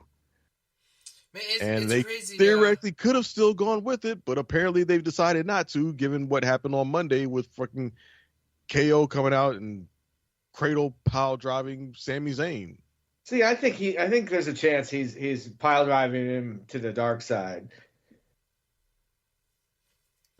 What was that? Like, Sami Zayn has been showing all the classic symptoms of a heel turn. Yeah. So I'm hoping that it's not it's one of those weird the person that gets attacked ends up going with the attacker situations, which we sometimes. I think I've just about given up hope on a Sami Zayn heel turn. I mean, the motivation was right there. If they didn't pull the trigger then. I'm going to manifest it till it happens. If they didn't pull the trigger then, when it was right there staring them in the face, you went too far. All Sami had to say, I understand you had the match, yada, yada, but you went too far, Cody. You went too far. And then from there, it's up in the air. Sammy could be the heel and be like, you went too far, now I got to fuck you up because what you did to my boy. Or Cody could have been the heel and be like, man, fuck you. And fuck Sami Zayn up and be like, bitch, I'll put you in the hospital right alongside him. But nope. Instead, the homie fucked up the homie because the homie didn't help the homie win the belt. Damn, homie. Right. Well, I mean, come on. This is like Kevin Owens' fifth Rumble where he can't, grab the title, like for fifth title shot, I guess, at the Rumble. Like, woof, dude. Like, maybe you should stop trying to. That'll be a storyline in 2026. Maybe you should just enter the Rumble. You know what? I didn't even think about that. Maybe he has something about not being in the actual Rumble, and that's why he wants just matches because he doesn't want to be in the Rumble. Could be. I actually, now that I think about it, I wonder how many times he's actually been in the Rumble. He's avoided it for so long. You can look that up, and while you're looking that up, we can move on move on. The main event of the Men's Royal Rumble, which was won by none other than main event Jey Uso. And the shock of the year so far. Because none of us picked Jey to win. No, I said that there were 10 guys I could make a case for. Yeah. And I would have put Jey as number 10 on that list. Yeah. Two guys that didn't even end up showing up in the match. Yeah. I think I was the only one that even had Jey in the final four. And I didn't even pick him to win. I think I picked Cena. Yeah, especially once it came down to Cena and Jey, then I flipped in my mind. I was like, okay, if he's come this far, I want Jey to win. I completely abandoned the whole Cena. If it was Cena and a heel. Drew. Okay. Cena can eliminate Drew. Cena can't eliminate Jey Uso. Right. I don't think. Well, theoretically, he probably could have, and it's just been another case of Jay getting close to the brass ring but not being able to fully grab it. I did like I think Jey Uso was kind of like a heir apparent to John Cena in a way. I think he's kind of like over with the kids, for lack of a better word. So I think he's probably going to kind of take. Maybe he won't be a superhero in the way John Cena was, but I think he might take up the mantle as the guy that's super popular as fuck, but eventually a segment of the fan base gets tired of him, and then he has that split popularity. Yeah, right. Yeah, no, honestly. I could see that happen. Yeah, I couldn't find the words. You got it. Yeah, you nailed it. Yeah, I could definitely, and to a certain extent, you could argue that's kind of happened a little bit already, given that there are some people out there salty about Jey Uso winning the Rumble, which to me makes no fucking sense. I think that's just a loud minority. I agree very much so. Probably is. And these are people I think the only people who are mad at Jay winning are the ones who were diehard on CM Punk winning or diehard on John Cena winning. Almost like the Bernie bros. They're the Punk bros and the Cena bros. Well, I thought it was like Star Wars fans who say, "Oh, we want something new, something different," and then they give them Last Jedi, which is totally different. They go, "No, we don't want that." We don't, or a certain segment of the fan base did that anyway. So it's like, here, Royal Rumble's always so predictable. We always know who's going to win. Okay, here's somebody you didn't see coming. Oh no, we didn't mean that. It's like, right, fuck, man. Yeah, the fans just don't know what the hell they want. But aside from Jey Uso winning, there's other moments that stood out was Joe Hendry coming out to a very nice, strong pop from the audience when his music hit, and him having a decent showing in the ring where he was whooping up on who was it? Was it The Miz? He gave The Miz that his chokeslam move. Yeah, it was somebody he's whooping up on, and then over in the corner is Sheamus watching and getting into it and starting to clap. And then fucking Jacob Fatu comes in and just throws out Joe Hendry. And then here's Sheamus like, "What are you doing? He's enjoying that. Why are you so angry?" Like, I fucking love that moment right there. I like that enough that I kind of want to see a Joe Hendry and Sheamus team up. I just want to see them have like a little, almost like a buddy cop a bit for a while. Where Sheamus is like, "I like you. I'm going to hang out with you for a while." Sheamus is fun in a tag team, man. I remember the bar. They were great. Oh, yeah. When him and Cesaro. Yeah, they were fucking awesome. Remember the bar. Huh. Yeah. I think another standout moment from the Rumble was the death of I Show Speed at the hands of Braun Breaker. Jesus Christ, he speared the living fuck out of him. Yeah, I specifically said no influencers, no McAfee, but I think they used him in a way, whatever the hell his name is, I Am Fast or something. They used him in a way that didn't really take away from anything, I don't think. No. And they got however many fucking million eyeballs that never would have gotten otherwise if this guy hadn't been involved somehow. Yeah, I think I said like he's gotten more social media impressions with his moment than every other moment from the Rumble combined. So yeah, it's not like they had him eliminated people or really doing much of anything. So, but Tozawa might want to look for another line of work if all it takes is a forearm to knock him cold. Well, technically, I Show Speed did get an elimination. Otis. He helped eliminate Otis along with Braun Breaker. Oh, that's right. That's when he did the flip, and then Braun Breaker proceeded to kill him and throw him outside to Otis, who then proceeded to kill him again by flipping him, tossing him over the announce Oh table. my god, that shit was kind of Which funny. apparently led Because, to a gnarly nasty injury on his leg. Yeah, he got a Because, big chunk taken out of his leg. it was nice because a couple years ago there was, Otis saving Mandy Rose in the Rumble, like saving her, There may have even been like a spot with Chad Gable trying to get saved by Otis a couple years ago. But like now, Otis straight up catches him. Could have saved him. Just tosses him. And Michael Cole's reaction was great. It was like, oh, he's saved. Oh, and nope, now you're eliminated. It's a good thing he caught it, because you see Strowman totally dropped Finn. Finn, dude, he's yeah. pissed. When Finn He's was getting pissed when he eliminated. missed that spot.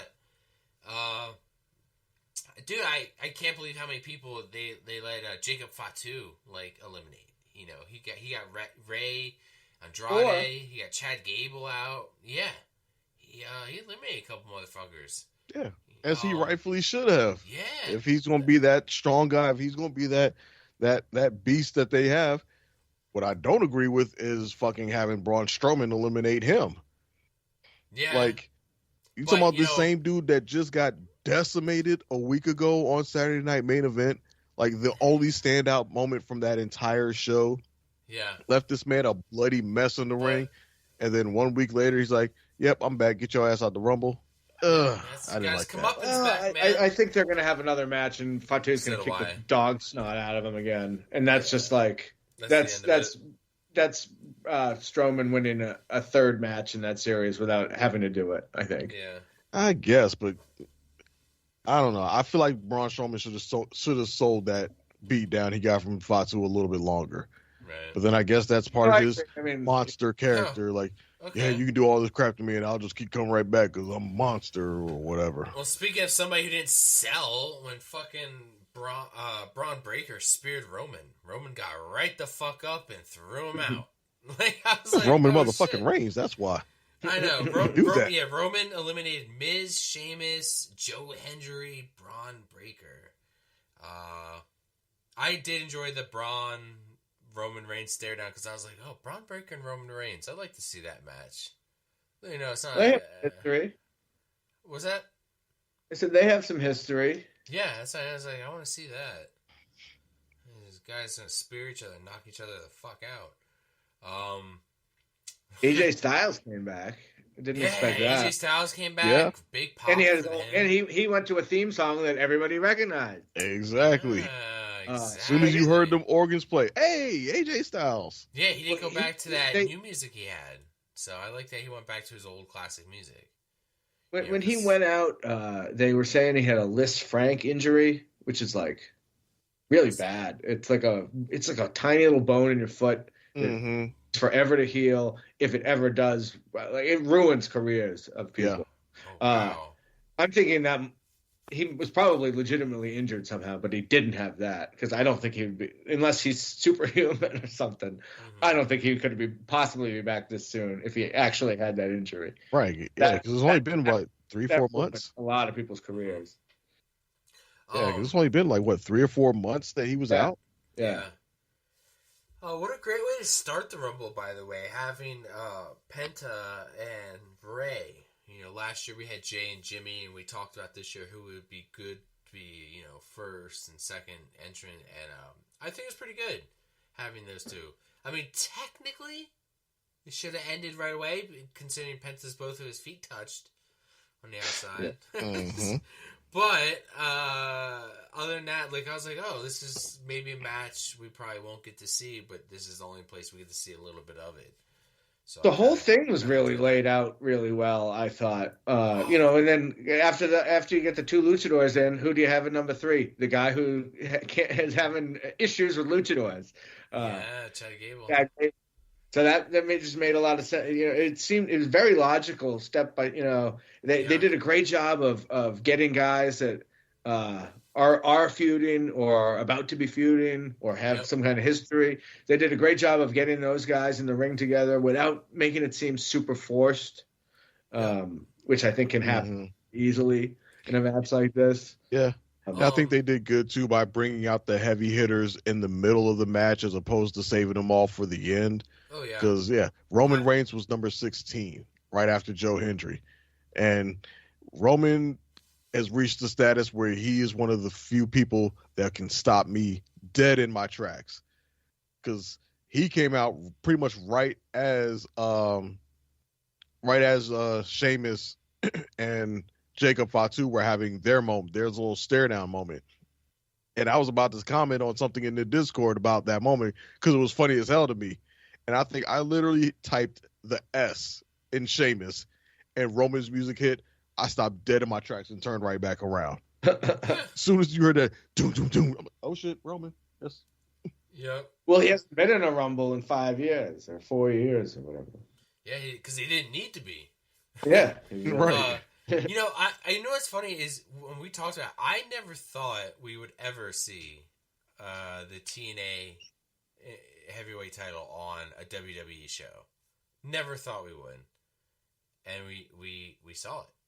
We saw Joe Hendry brought it out. I was shocked when Joe Hendry came out. I was like, oh shit, they're doing it. They're bringing out the TNA World Champion.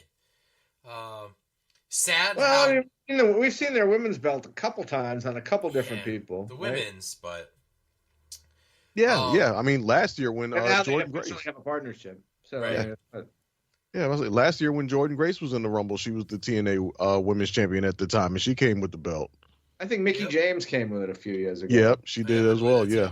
Yeah, so we've had the women's, but I meant I never thought we'd have the men's, but changes been made. Oddly enough, no TNA women's champion this year.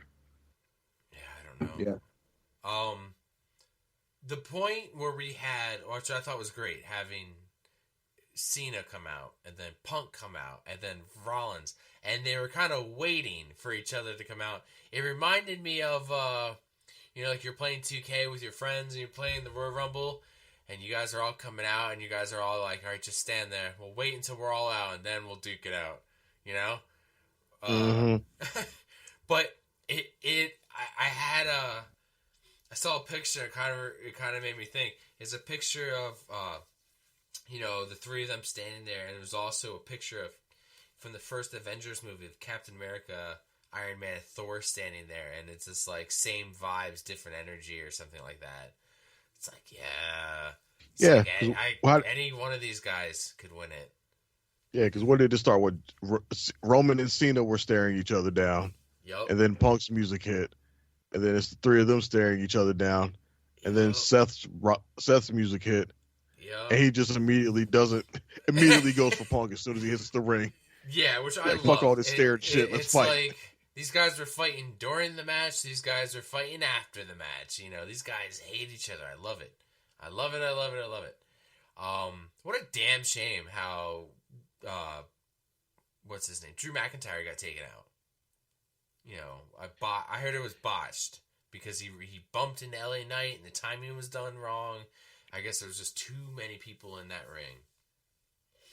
Well, yeah, supposedly, well, not so much that it was too many people.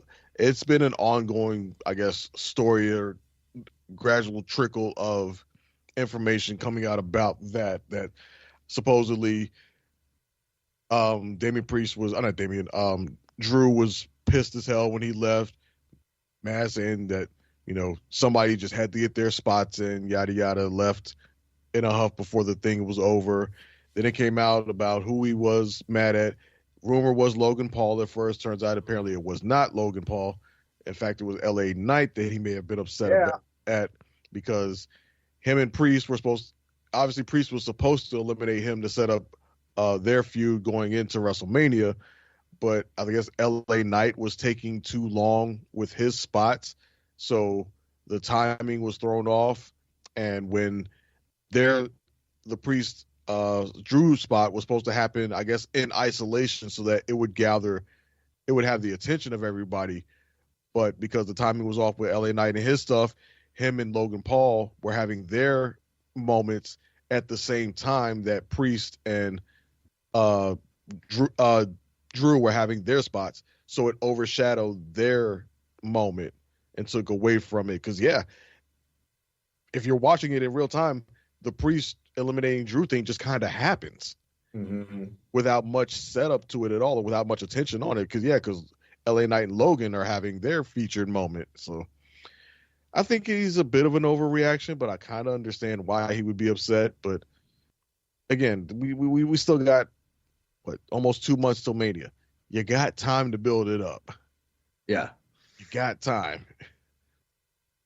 So, I think Drew may have overreacted a bit, but at the same time, I understand being upset. Right. Well, I mean, Drew does kind of have a history of throwing a tantrum and storming out of buildings. So, and again, who knows if any of this is, who knows what's part of the allure of the whole business is what's really true, what's not, and it's just a story and what isn't, and so yeah, but probably and if anything is this Rumble has taught us anything, it's take everything from dirt sheets with a grain of salt. Right. Now here's a complaint I have about the event as a whole. They need to stop saying that the winner the winner of the Royal Rumble will go on to main event WrestleMania, because that almost never happens. And they need to say something like gets a title match with the champion of their choosing at WrestleMania, because that's more do you think Jey Uso was closing the show either night? We assume it's Gunther, I guess. Well, depending on who he decides to face, I think there's an argument that could be made for that, which I mean, if it's guess Cody, we could, sure. Yeah, so that kind of feeds in, I guess, to where we can go next with this conversation is, now that Jey is the winner, who should he face? This obvious choice would seemingly be based upon what's already happened, is that he should face Gunther at Mania, because he had the close match. He had the promo where he came out afterwards and said, I can beat him. And then Gunther just cut this vicious promo on him Monday.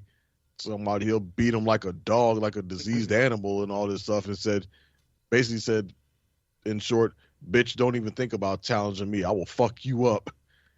Which would seem to feed into that more. But there's still Cody out there. There's still the possibility of him choosing to face Cody.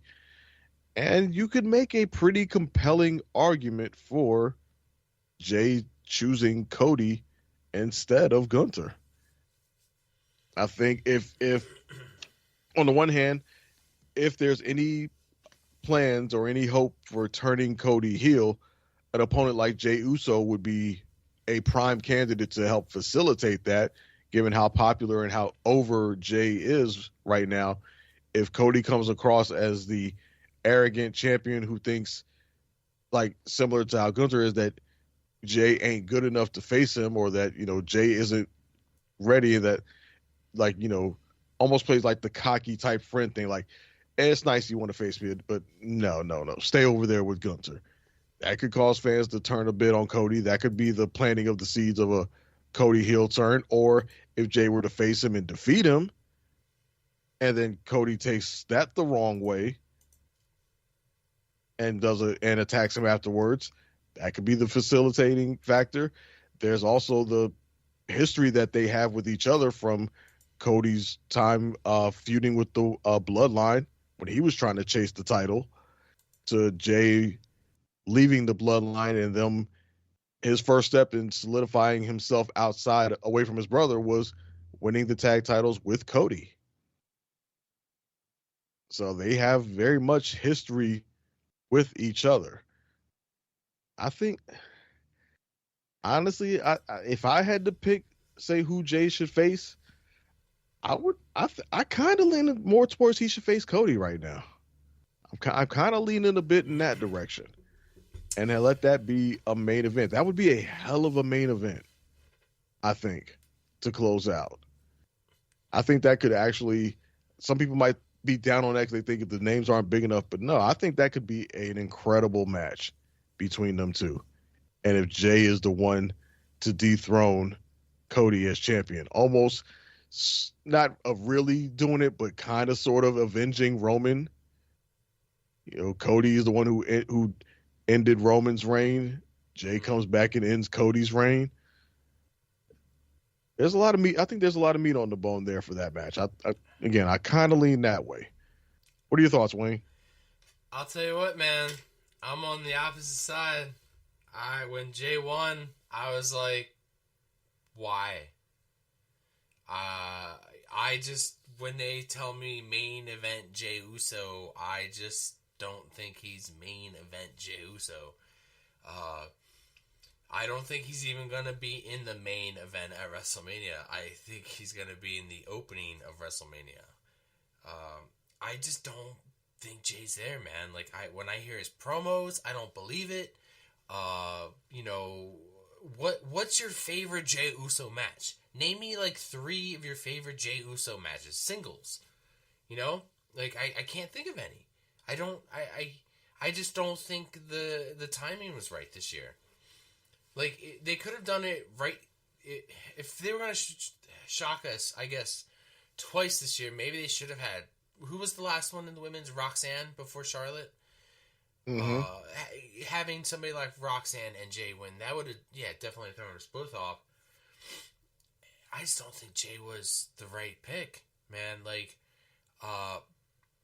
everything was leading to, we could have had, all the reasons were leading to why John Cena should win this, right? All the reasons were leading to why CM Punk could win this.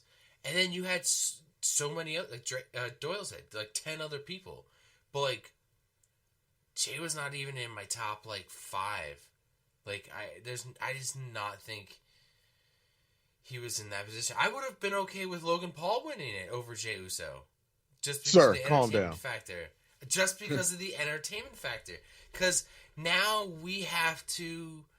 Because literally when I saw Jay win, I immediately was like, how are we doing this? Like, how are we spinning this? Like... Logan Paul.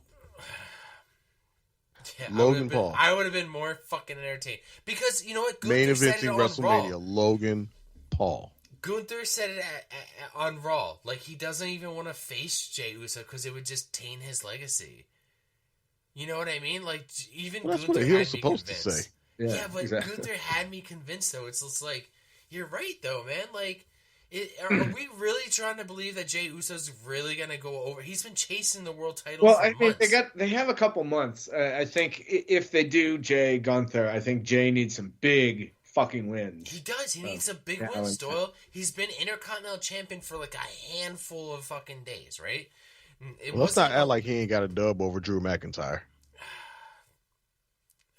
Yeah, that's what I mean. He needs to go. He needs to beat a Drew McIntyre. He needs to. Yeah, you need to be on that list. Yeah, you need to be brought up to that level. He needs to beat a couple of people like that on his way to Gunther. I think. And we don't have much time.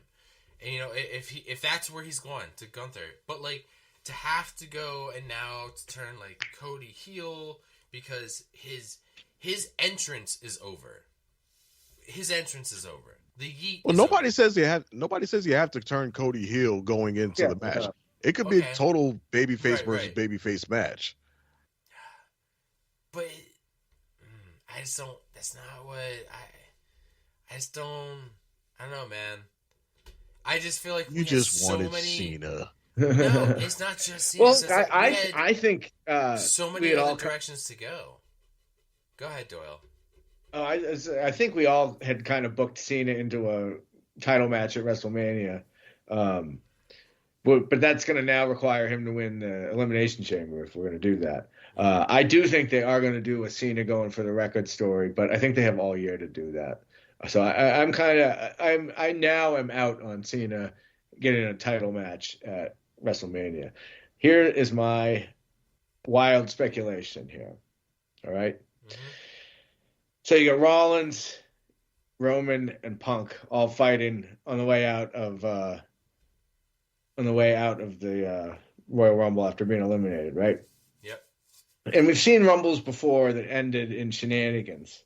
Think Brett and Luger both going out at the same time, both being declared the winner. We've never seen anything like that in an Elimination Chamber. We've not seen a shenanigan-y finish, right? So what if the chamber match ends with Seth and Roman somehow pinning each other and both being declared the winner or whatever, And then Punk uses his favor with Paul Heyman to get himself in that match. And then you got a 4-way match for Cody's title at Mania. And I think that solves a lot of problems. I think there's a lot of people that need to be in a big match at Mania. I think this solves what Punk's favor is. And it really sets up who the fuck wins that? We still have that favor, yeah, dude. I see that, but man, that's the main event, which is what he wants. But I wouldn't even know who I would think is wouldn't even know who to speculate would be winning that match. That's kind of like knocking 4 birds off of one stone, huh? Trying to get everybody their main event. So it's yeah, that's a lot. That almost screams overbooked. But man, that would be a lot. And don't forget, we still shove all 4 of those guys into one match. Oof. I still want to know what the fuck The Rock whispered to Cody and gave him. He says we know what he whispered. We know what he whispered. We don't know what he gave him though. Yeah, MJF's ring. That's what it was. Yeah. So yeah, and I mean, there's all kinds of stuff we never found out who raised the title on Stone Cold. We never found out who was behind GTV. There are some lingering mysteries. We may never find out what The Rock handed Cody. I know, but now you got me thinking though about that. Like you said, Punk still has that favor from Heyman, man, and what could it be? Does Roman get a title shot, against Cody somehow at Mania, and Punk's like, no, I want the title shot. I want the favor. And he's going to honor and give me that title shot. It's the favor that I asked. I don't know. It could be anything. I don't think any of them are going to get a shot at Cody. So let's play it out. Suppose John Cena had won the Rumble. Uh-huh. What does a John Cena Cody Rhodes match look like? Yeah, I mean, is John Cena going to beat Cody Rhodes? No fucking way. I was thinking John Cena versus Do you have the babyface in his farewell tour facing the face of the company, babyface? Where's the heat come from? Where's the tension come from? So it wouldn't seem to make much sense for John Cena to challenge Cody because there's not much of a there for that match. So then does he go after Gunther and challenge Gunther for the title? And now you have babyface Cena versus, top heel Gunther. And does Super Cena return and just squash Gunther at Mania? That wouldn't seem to bode well for Gunther. Gunther get the rub off of defeating John Cena at Mania. Okay, but that rub honestly don't rub like it used to. Look at what it did for Solo. So as much as it I think we just kind of convinced ourselves of it happening because it's the Cena farewell tour without really thinking about the aftermath of him actually winning the Rumble and how that would play out in WrestleMania. Yeah, I mean, I still think they're going to do a John Cena goes for the title storyline. Sure. That's definitely going to happen. Yeah, it's why do it now? They'll do it later. Yeah, I just don't know that WrestleMania was the time to pull that trigger. Because like you said, we have all year, and that could be probably the running storyline of him for the year is him continuously trying to get that final title, which it might not happen to the fall. Mm-hmm. Yeah. Or maybe SummerSlam, but it may be something that doesn't happen to the fall, and maybe he wins it at whatever the first PLE after SummerSlam is, and maybe he gets it from there and holds it maybe through Survivor Series, where he finally loses it at Survivor Series to somebody, and then I wouldn't mind he wins it on his last night in the company and he retires as champion, and then they have a tournament to crown a new champion. Sure, yeah, I would be that. If he never defends it, he just wins it and that's it. I'm done. Yeah, I got my 17. Yeah, I don't know if Cena would do that. He seems more like the kind of go out on your back type of guy. Right. Fair enough. That he would use his final match to get somebody else over, or maybe go out on a final win in something relatively meaningless, or just like a showcase match. Like, hey, you're my favorite opponent. Like, I could see like John Cena versus Randy Orton being like the final match on Raw for 2025. And that being like the main event. They giving them like the whole last half hour of the show or something like that. I'm pretty sure that Raw emanates from the Boston Garden. Also. Right. And we get Cena's, and it'll probably be built up John Cena's last match. Yeah. As the main event. And that's how it goes out. And that's how we close out 2025 with Cena farewell. I could very much see that. That I could see that. But yeah, back rewinding back to now. Mm-hmm.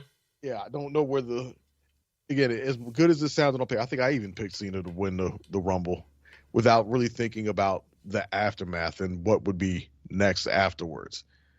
So at least now with Jay, there's a there for either option for him to choose as champion.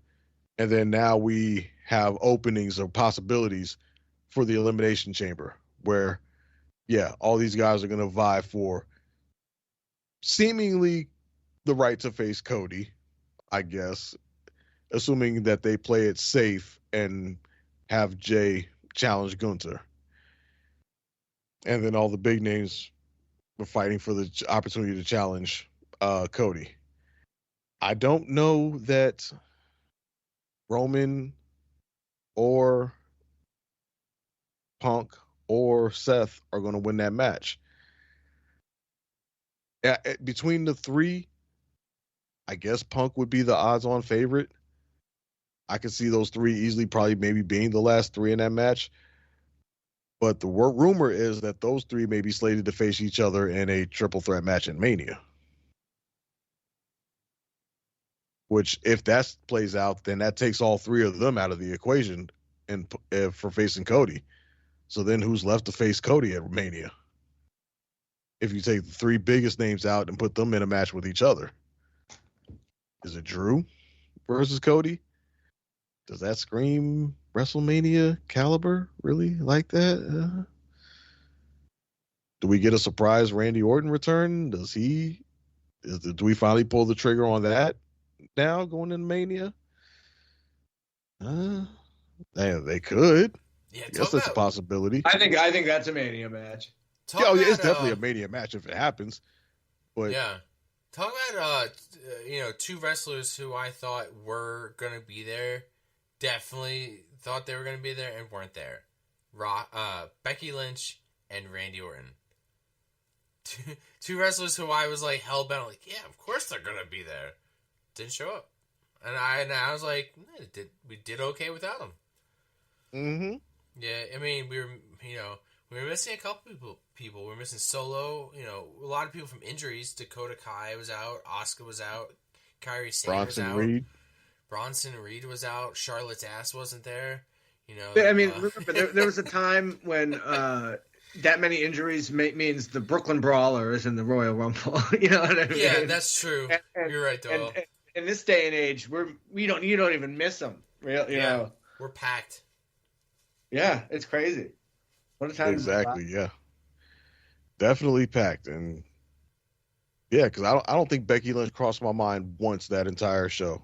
Right? Especially not during the Rumble. Not at one point did I think, all right, Becky Lynch, nothing.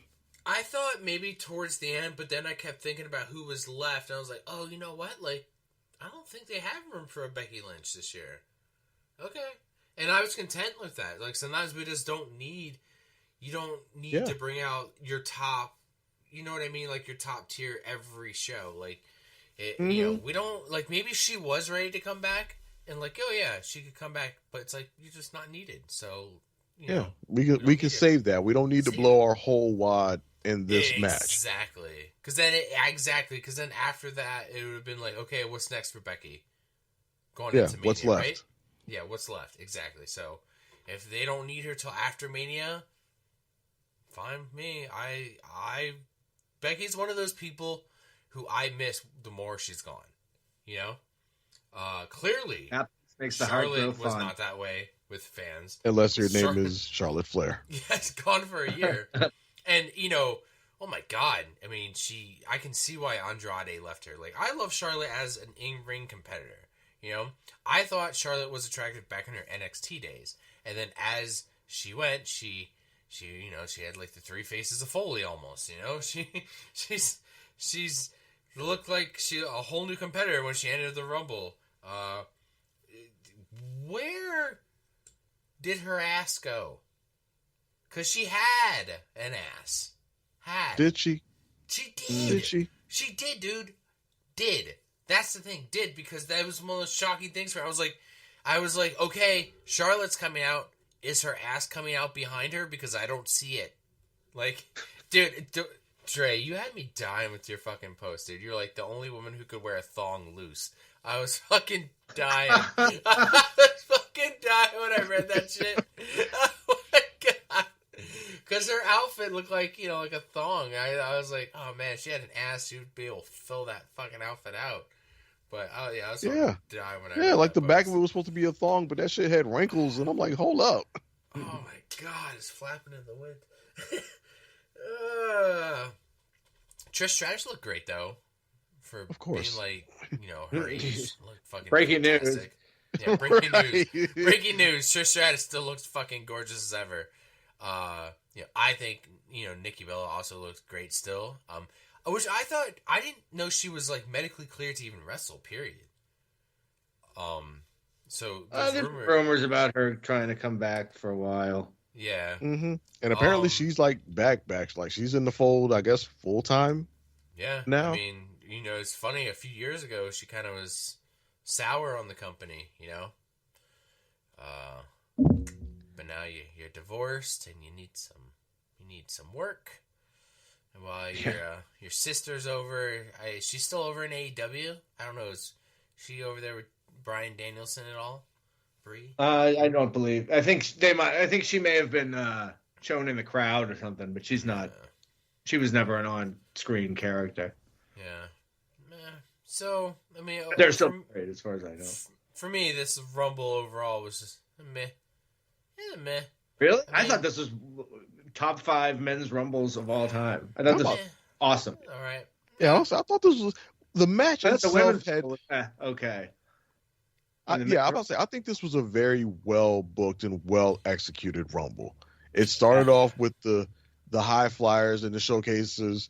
The guys let them go out there and bring the energy real fast from the jump with their moves and let them cook and showcase themselves.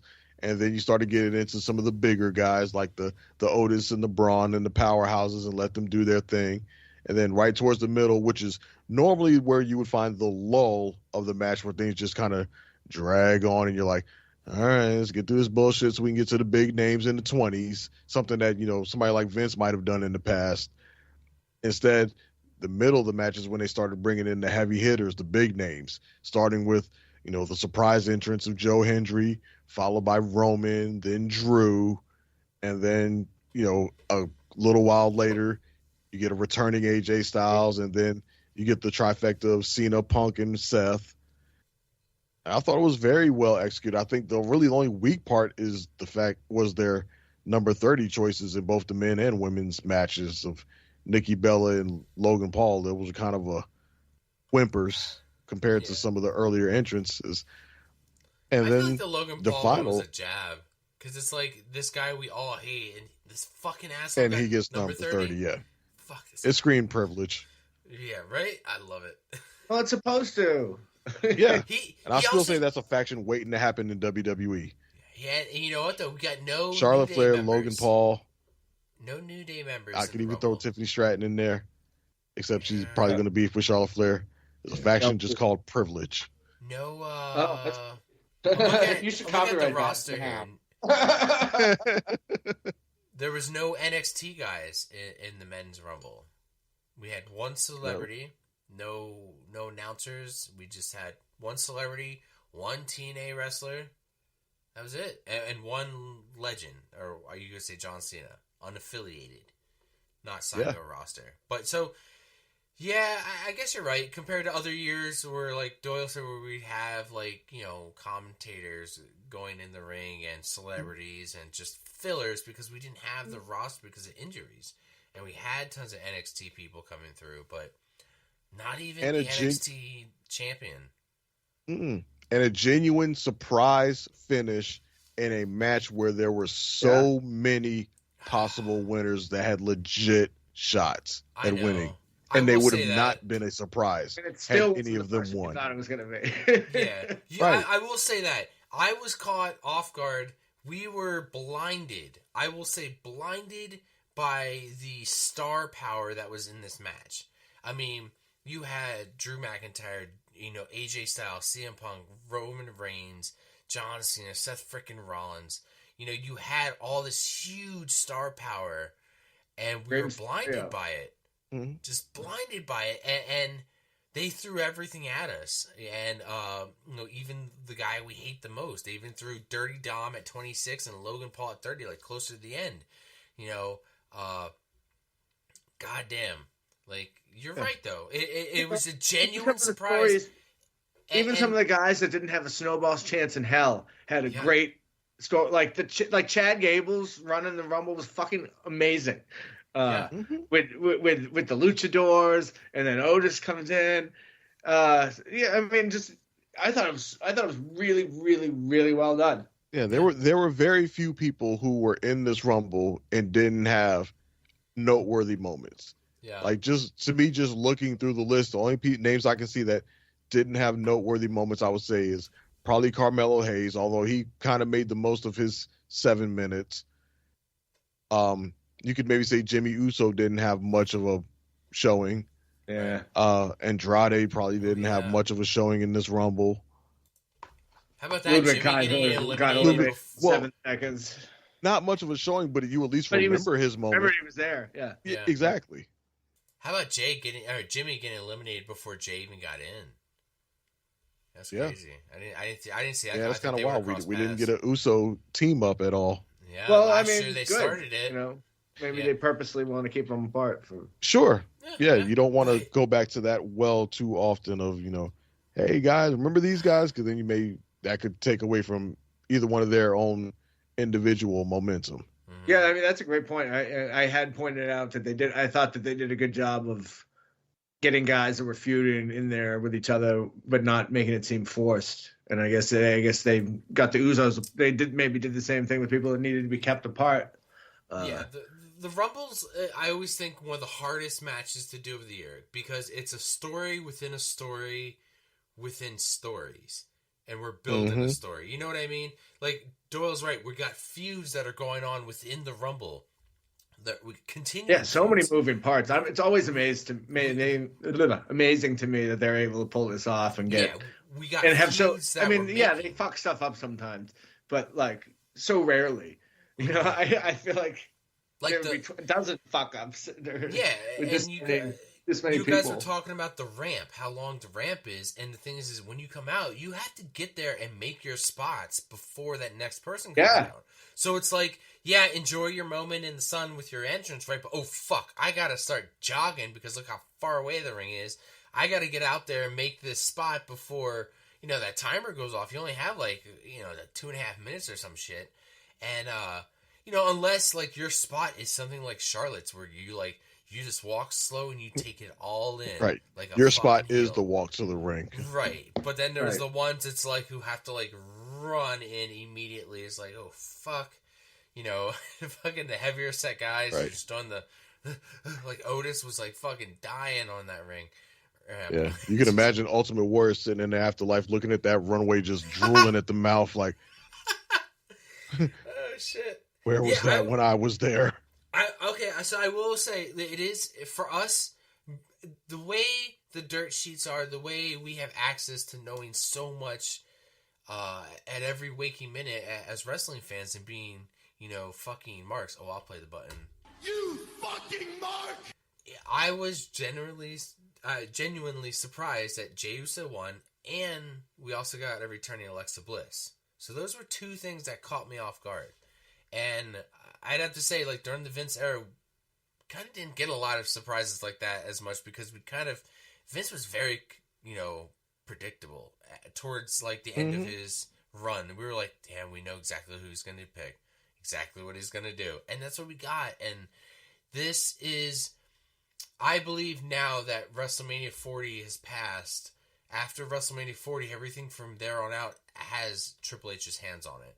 So this truly feels like this is Triple H's first real Rumble. So, Sure. I mean, I can't say we can't complain. We did, yes, we got a former winner, a person who probably doesn't need it to win it, right? But then we also got a new superstar winning it, which we haven't gotten in a while. And there was a time where that's always what we got. We always were supposed to get the new blood coming up, winning the Rumble, you know, and we haven't gotten that in a long time. And it was always I don't know, as a kid, I always believed, like, oh, you know, you're a professional wrestler, you start out in the tag team division, right? That's how you get your foot in the door. And then you break away from that tag team, you get your own singles title, right? What's the singles title? Intercontinental, right? That's your way up. After you get that IC, then you get that heavyweight title. And that is kind of how they've been building Jey Uso, the old Bret Hart. school You're style. describing Bret Hart. Yeah, exactly. Well, I'm describing a Right. bunch of wrestlers like And that. Shawn They built Michaels. up like that. Yeah. Shawn Michaels, yeah. The old school. I always Well, thought Shawn that was Michaels the took old the Rumble school- route too. That was the old school route of building a main event star, I always thought, from ground up, from foundation up. There's very few that we would get that would come into the company and immediately be put fast-tracked, like Brock Lesnar. Brock Lesnar didn't win no IC title, no tag team titles. He was fast-tracked directly to the WWE Championship. But I like the long, slow career build, and that's kind of what Jey Uso has had. I just, you know, prove me wrong. Prove me wrong. You have until now, until Mania, to prove me wrong. Because what if, you know, what if you guys had, I'm not saying Jey Uso, but another wrestler that got put in that position, you just don't believe that he's ready for it, and you bought WrestleMania tickets already. So you spent You're still this fucking money. going to WrestleMania. You're still going, but like, is this the main event that you want? Like, I was happy. Like, I was psyched for our matches at Mania this year or last year when we went. You know, like, I knew what I was getting into. We all knew a year in advance what we were getting into. You know, very similar to people who I'm sure when they were like, you know, John Cena and The Rock said they were going to face each other 1 year from now. The second those tickets went on sale, like, oh yeah, I'm fucking seeing that. Like, yeah. But this, I don't know. I'm just, maybe it's the negativity I read and I'm letting it get under my skin and trying to convince me, you know, like, I'm just reading it everywhere. People are just not happy with this. Dre, I think you're right though. People wanted the Cena route and then Doyle, I think you're also right. Maybe he will just get that title. It's just not here. It's not here. They're going to do that chase for that 17th world title run, but it's just not here through the Rumble. It's given to a new fresh blood, new guy, new upcoming guy who's never won the Rumble. They're doing it right. They're doing it old school, I feel like. Yeah, I think you can look at the crowd reactions post Rumble as a pretty good gauge of where it's at. I think as far as Triple H in his booking, I think he nailed one Rumble and I think he miscalculated on the other. And I think fan reaction is kind of reflecting that. Not the online reaction, but the fan reaction actually at the show. I think the people who are mad at Jey are, again, the people who are just dead set on Punk or Cena and wanting to see them win. But the fan reaction in the arena says, we are here with Jey. We riding with Jey. We rock with Jey. And they are very much happy that Jey won that Rumble. Whereas on the other side with Charlotte, yes, there's some online disdain towards her win, but it's also reflected in the audience reaction. Fans didn't necessarily not want to see her return, but they did not want to see her return and immediately be forced right into the title scene. They wanted to see her come back and see her chase again, see her work her way back up, not just be, for all intents and purposes, handed the main event scene again. As I said before, privilege. I think people are rejecting the privilege that Charlotte is being presented with of I'm back and immediately world title scene. Think about it last time she returned. When what was it, last year, a year before? she came on SmackDown and literally won the title that same night. Mm-hmm. And I think that's just in this era where we had to see Cody finish his story over the course of 2 years, where we've seen Jey Uso work his way up into a main event status from having been a tag team wrestler, where we're seeing right now Io Sky organically win the fans over through her in-ring work, where we saw Bianca Belair get the title, lose it, and then spend the next year building her way back up to regaining the title, where we're seeing all these people build themselves up, where we're seeing that next generation and current generation of stars being built up and working their way up and winning the fans over organically, where we've seen Bayley be put in years of work as a heel to finally enter her appreciation phase now, where fans are seeing what she's done and now recognizing that and giving her props for that. To see somebody like Charlotte Flair just pop up and then just, yep, I'm here, and 30 minutes later, and now I'm challenging for the world title. That's not going to sit right with fans. It rubs fans the wrong way. If they could have done, may have been much better had she come up short this time and maybe had to go win it in the Elimination Chamber match. Then I think fans may have taken to it a little bit better. Or if she would just came up short in both and then just really had to work throughout the year, proving that she's still that person, that she's still that top person, and having to go through the women's roster and get back to the top to maybe challenge at SummerSlam or something like that. Fans may have responded to that a little bit better.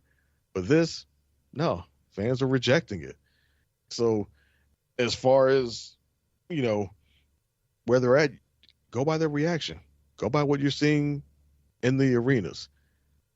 That's part of the reason why I think Jey can absolutely main event WrestleMania this year, because the fans are behind him. The fans support him. The fans want to see him ascend. They want to see him take that next step.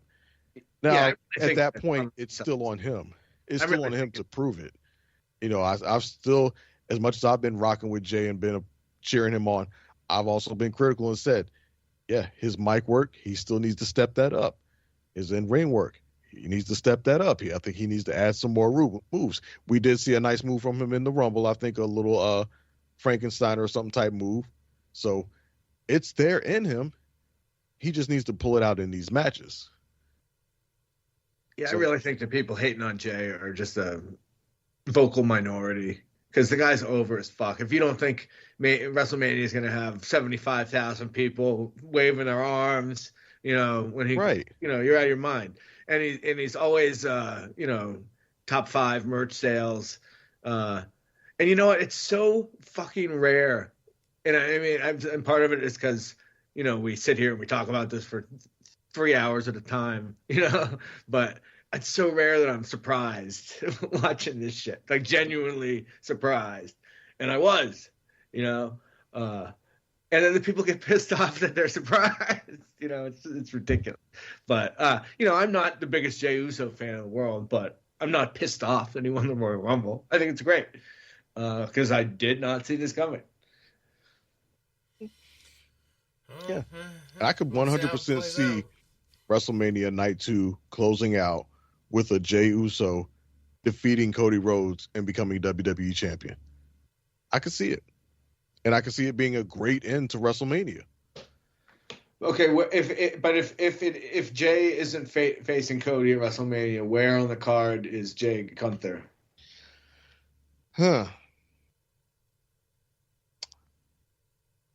I could see it closing out night 1.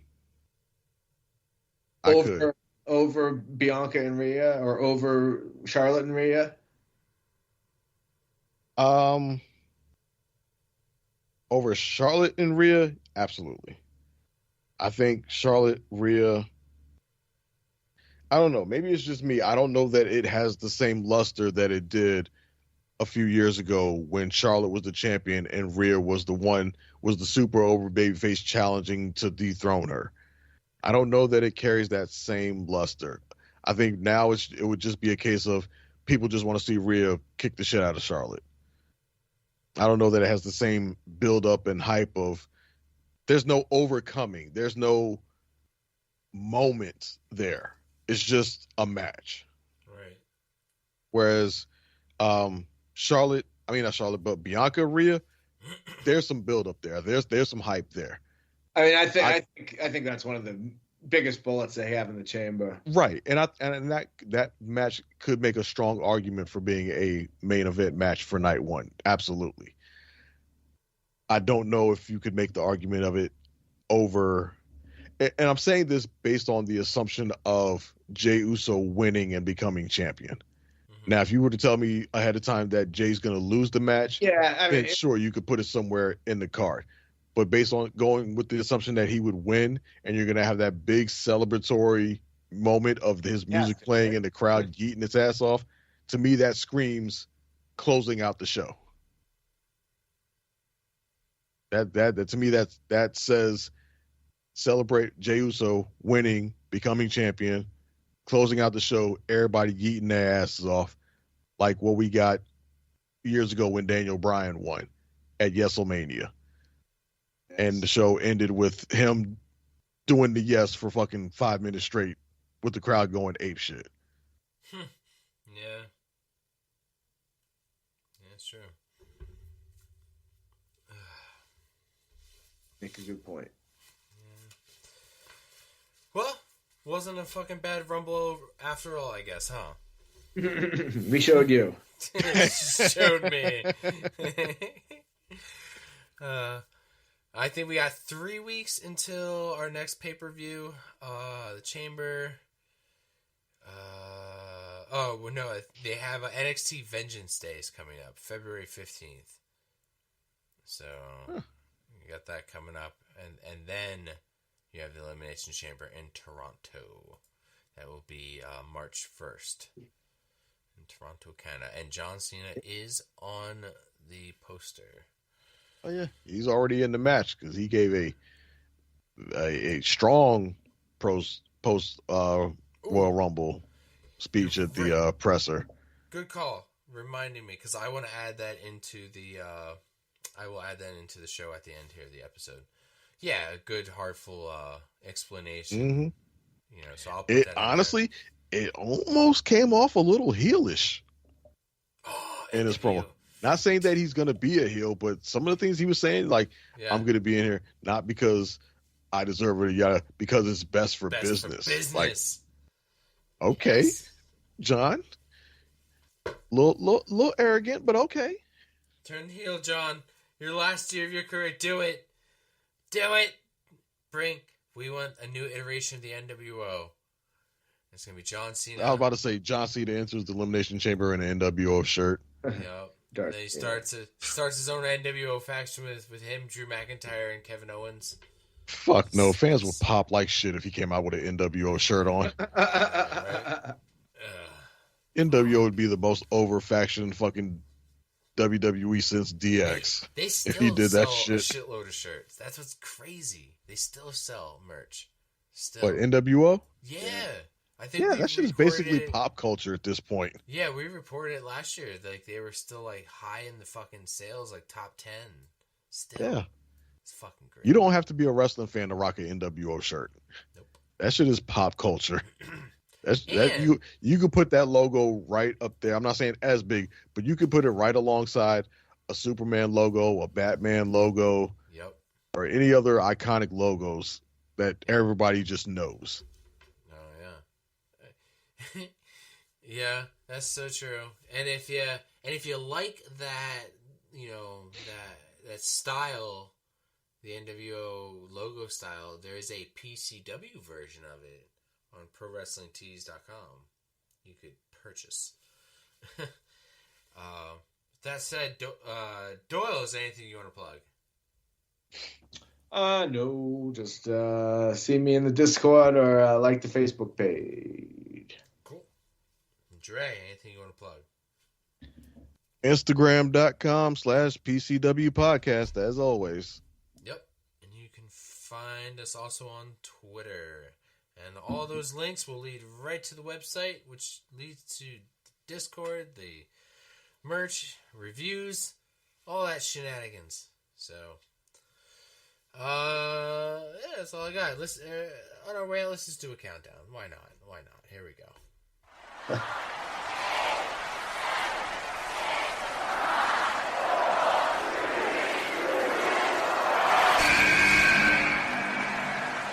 Yeet! You are the world's dumbest son of a bitch!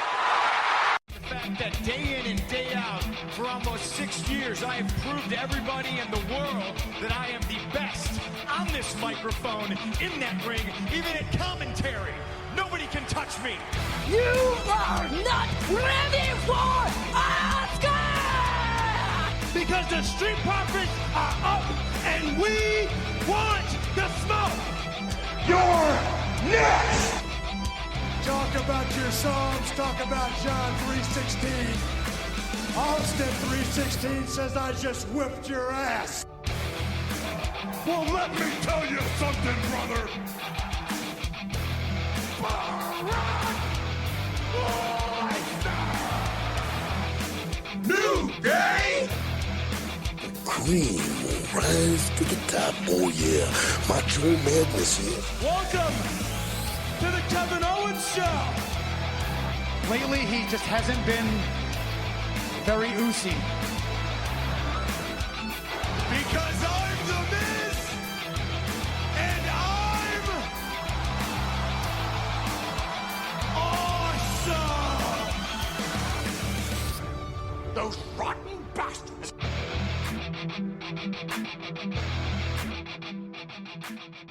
Bye-bye, bitch.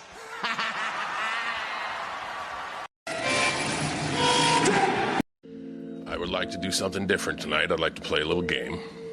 It's called Who Can Get the Headline Out Fast Enough.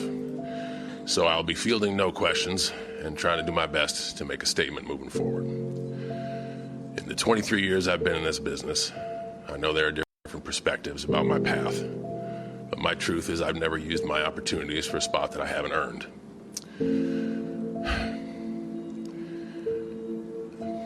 Tonight was special for many reasons, but it has begun to sink in that it was my last Royal Rumble. And that Las Vegas, and looking at the sign when it was down to 2, and I had a moment to let the energy sink in, I realized that Las Vegas is my last WrestleMania.